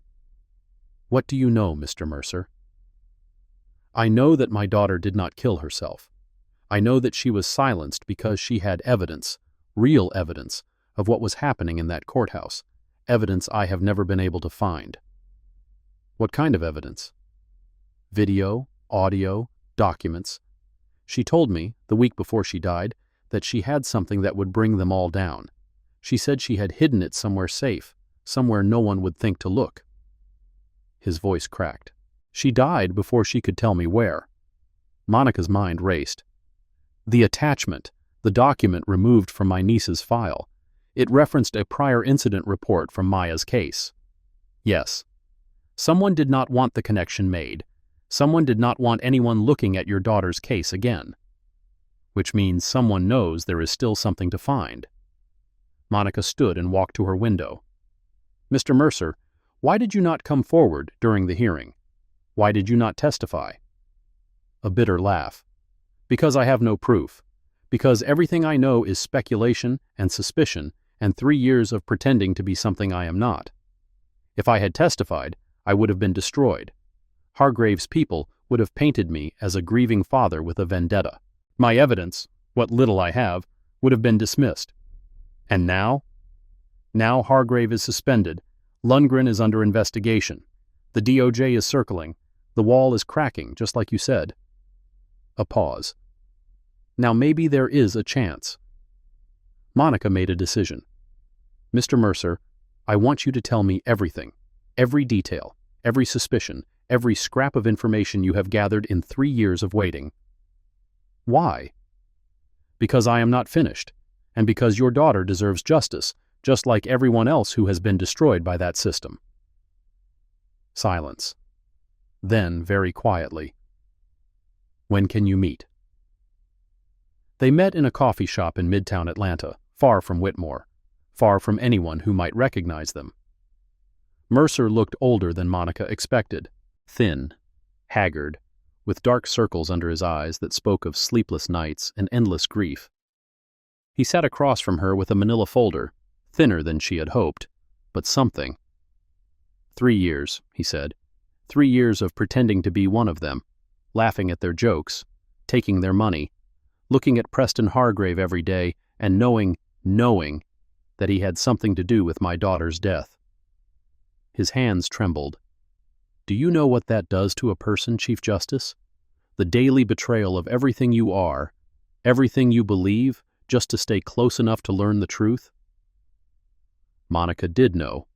She had seen it in undercover officers, in witnesses who infiltrated criminal organizations, in ordinary people who made extraordinary sacrifices for the chance at justice. Tell me what you found. Mercer opened the folder. The night Maya died, the security camera at her building malfunctioned.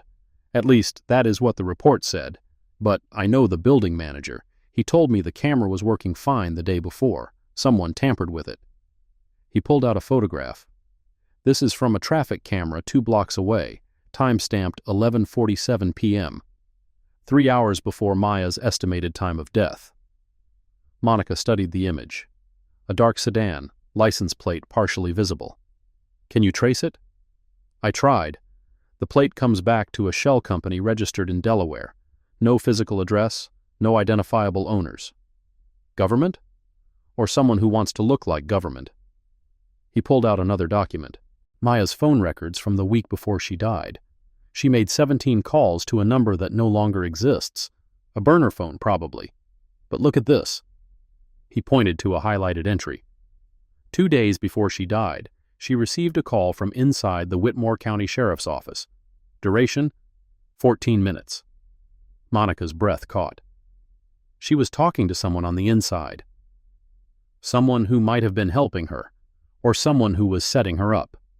He closed the folder. I have more. Bank records, email fragments, testimony from people who spoke to her in the days before her death. But none of it is conclusive. None of it proves anything. He looked at Monica with desperate eyes. I have spent 3 years collecting puzzle pieces, but I cannot see the picture. I cannot find the evidence she hid. Monica was silent for a long moment. Your daughter told you she hid something. Something that would bring them all down. Yes. Where would she hide it? Somewhere no one would think to look, you said. Mercer shook his head. I have searched everywhere. Her apartment, her car, her office, her friends' homes, her safe deposit box. Every place I could think of. What about places you could not think of? Places that were not hers? He frowned. I do not understand. Monica leaned forward. Your daughter was smart. Smart enough to gather evidence. Smart enough to know she was in danger. If she wanted to hide something truly safe, she would not put it anywhere connected to her. She would put it somewhere no one would think to look. Like where? Monica thought of the intersection. Oak and Ridgely, the BN stop sign with its small code number, WCS0047. The stop sign, she said slowly. The one where she was cited. The one where my niece was cited. The one where God knows how many others were cited. Mercer's eyes widened. What about it? It is the center of everything. The location they use for their scheme. The place where it all begins. She stood. What if she hid it there? In plain sight, at the scene of the crime. They drove to Whitmore that night, Monica behind the wheel. Mercer beside her, silent, tense, his hands clasped tight in his lap. The intersection of Oak and Ridgely was dark when they arrived. No streetlights, no traffic, just the stop sign standing alone under the stars, red and white and utterly ordinary. Monica parked on the shoulder and stepped out. The night was cool, quiet, the kind of quiet that pressed against your ears and made you aware of your own heartbeat. She walked to the stop sign, Mercer following. "What are we looking for?" he asked. "I do not know." She examined the sign, metal pole, sunk into concrete. The sign itself, standard size, standard shape. The code number at the bottom, WCS0047. She crouched down, looking at the base. Nothing unusual. She stood and walked around the sign, examining it from every angle. Nothing. Mercer watched her, hope fading from his eyes. "Maybe I was wrong," Monica said. "Maybe—" She stopped. The oak tree. The old oak tree that stood at the corner, its branches reaching over the road. Maya was stopped here. She would have seen this tree, would have waited under it while Lundgren wrote her ticket. Monica walked to the tree and placed her hand on the rough bark. It was an old tree, gnarled, full of knots and hollows and hiding places. She circled it slowly, running her hands over the surface. And then she found it. A hollow, about 5 feet up, on the side facing away from the road. Hidden by a branch. Invisible unless you knew to look. Monica reached inside. Her fingers touched metal. She pulled out a small tin box, rusted around the edges, sealed with electrical tape. Her heart was pounding. She carried the box back to the car, set it on the hood, and carefully removed the tape. Inside was a USB drive, a stack of photographs, and a folded piece of paper. Monica unfolded the paper. In careful handwriting, it read, "If you are reading this, I am probably dead. What is on this drive will destroy them. Hargrave, Lundgren, and the man at the top. But they are dangerous. They will kill to protect themselves. They already have. Be careful. Be smart. And do not stop until you bring them all down. Maya." Monica looked at Mercer. His face was wet with tears. "My girl," he whispered. "My brave, stupid, wonderful girl." The USB drive contained everything. Video recordings of conversations between Hargrave and Lundgren, discussing quotas and targets. Audio files of Hargrave and Mercer negotiating their cut of the fines. Emails to and from Sheriff Wells, directing which complaints to bury and which cases to close. And one final video. Maya herself, sitting in what looked like her apartment, speaking directly to the camera. "My name is Maya Mercer. I am 23 years old.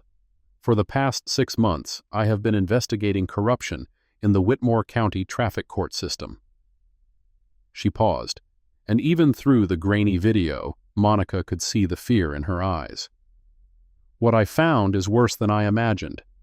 Judge Hargrave is running a scheme to defraud citizens through false traffic citations. Officer Lundgren and at least 3 other officers are complicit. My father is being used as a front to provide legal cover."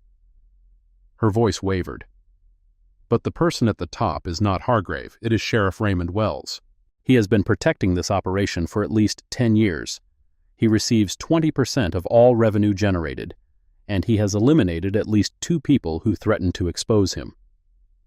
She leaned closer to the camera. "I am recording this because I think they know.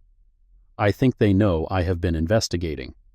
If something happens to me, this video is my insurance, my evidence, my voice from beyond the grave." She took a breath.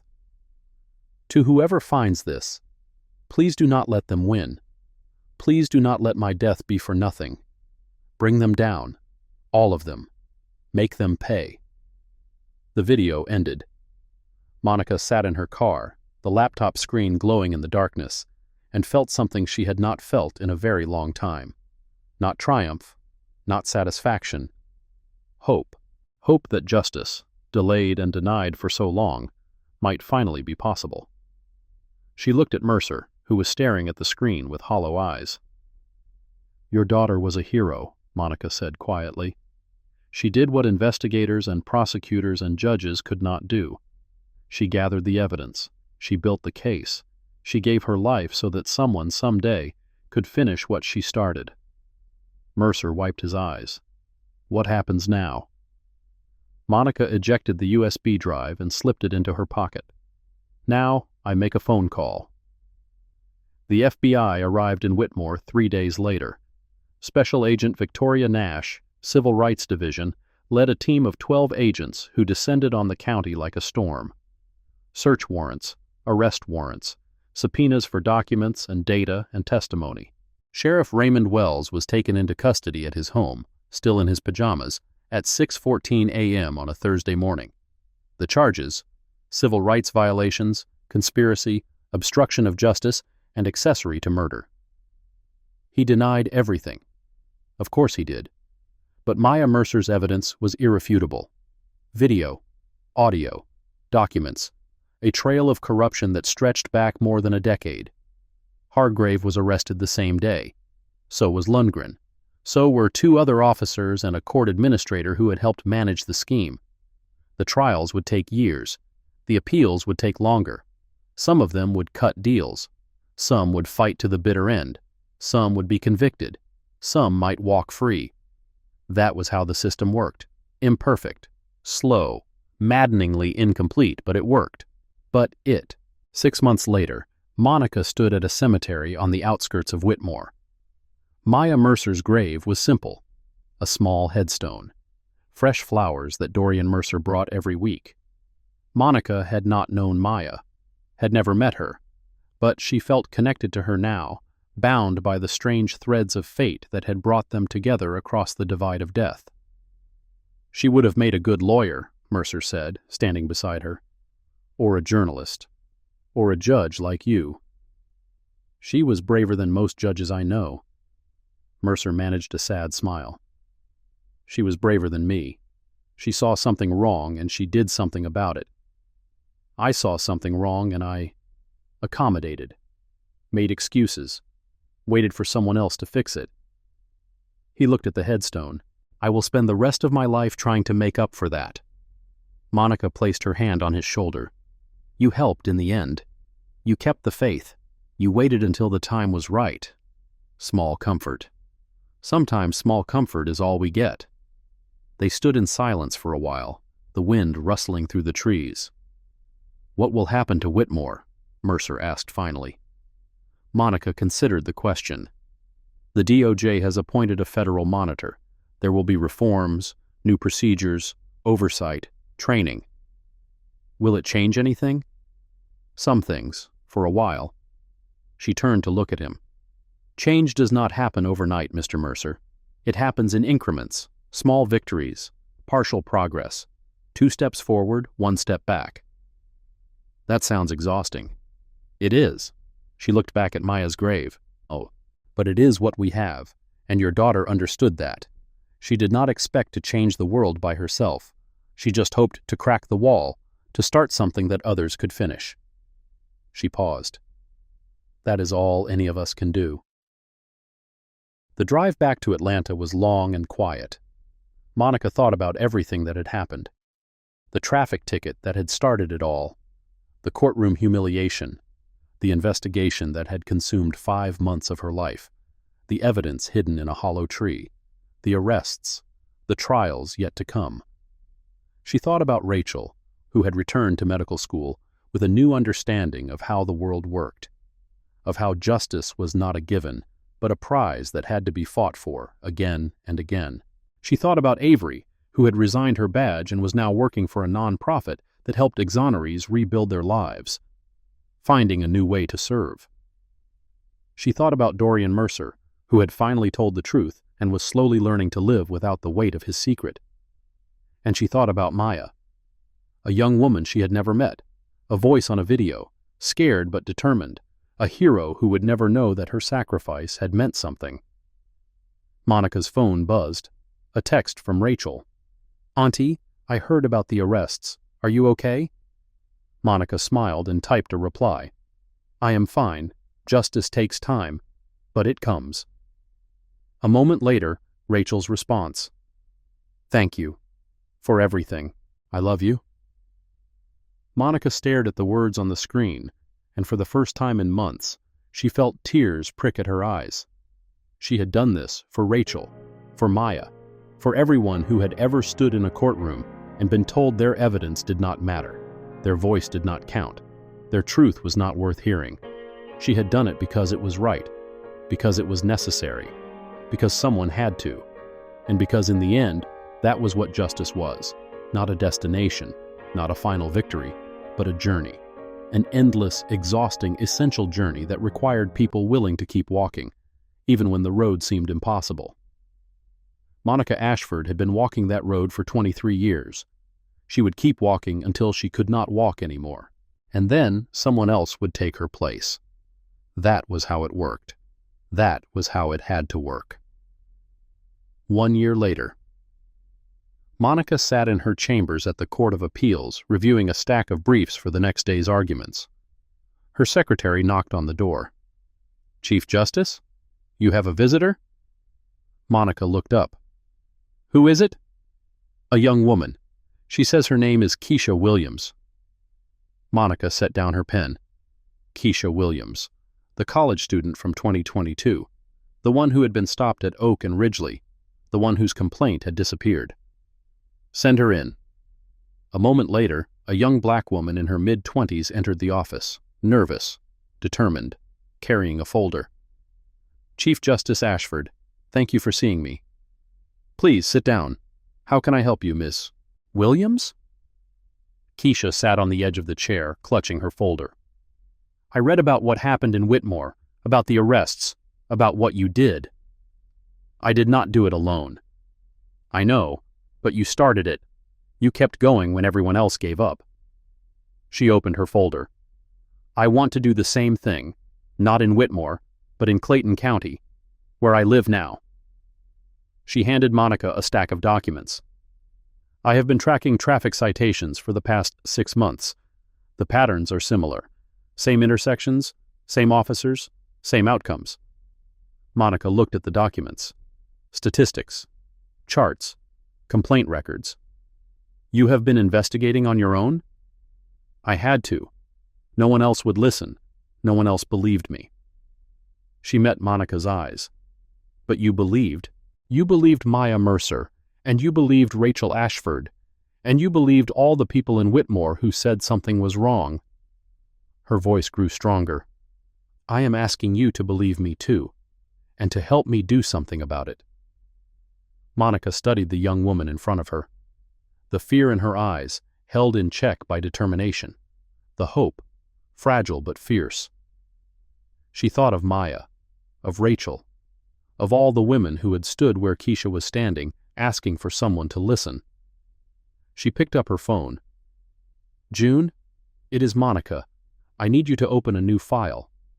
She looked at Keisha and smiled. "Tell me everything." Outside the window of Monica's chambers, the city of Atlanta stretched toward the horizon. Towers of glass and steel.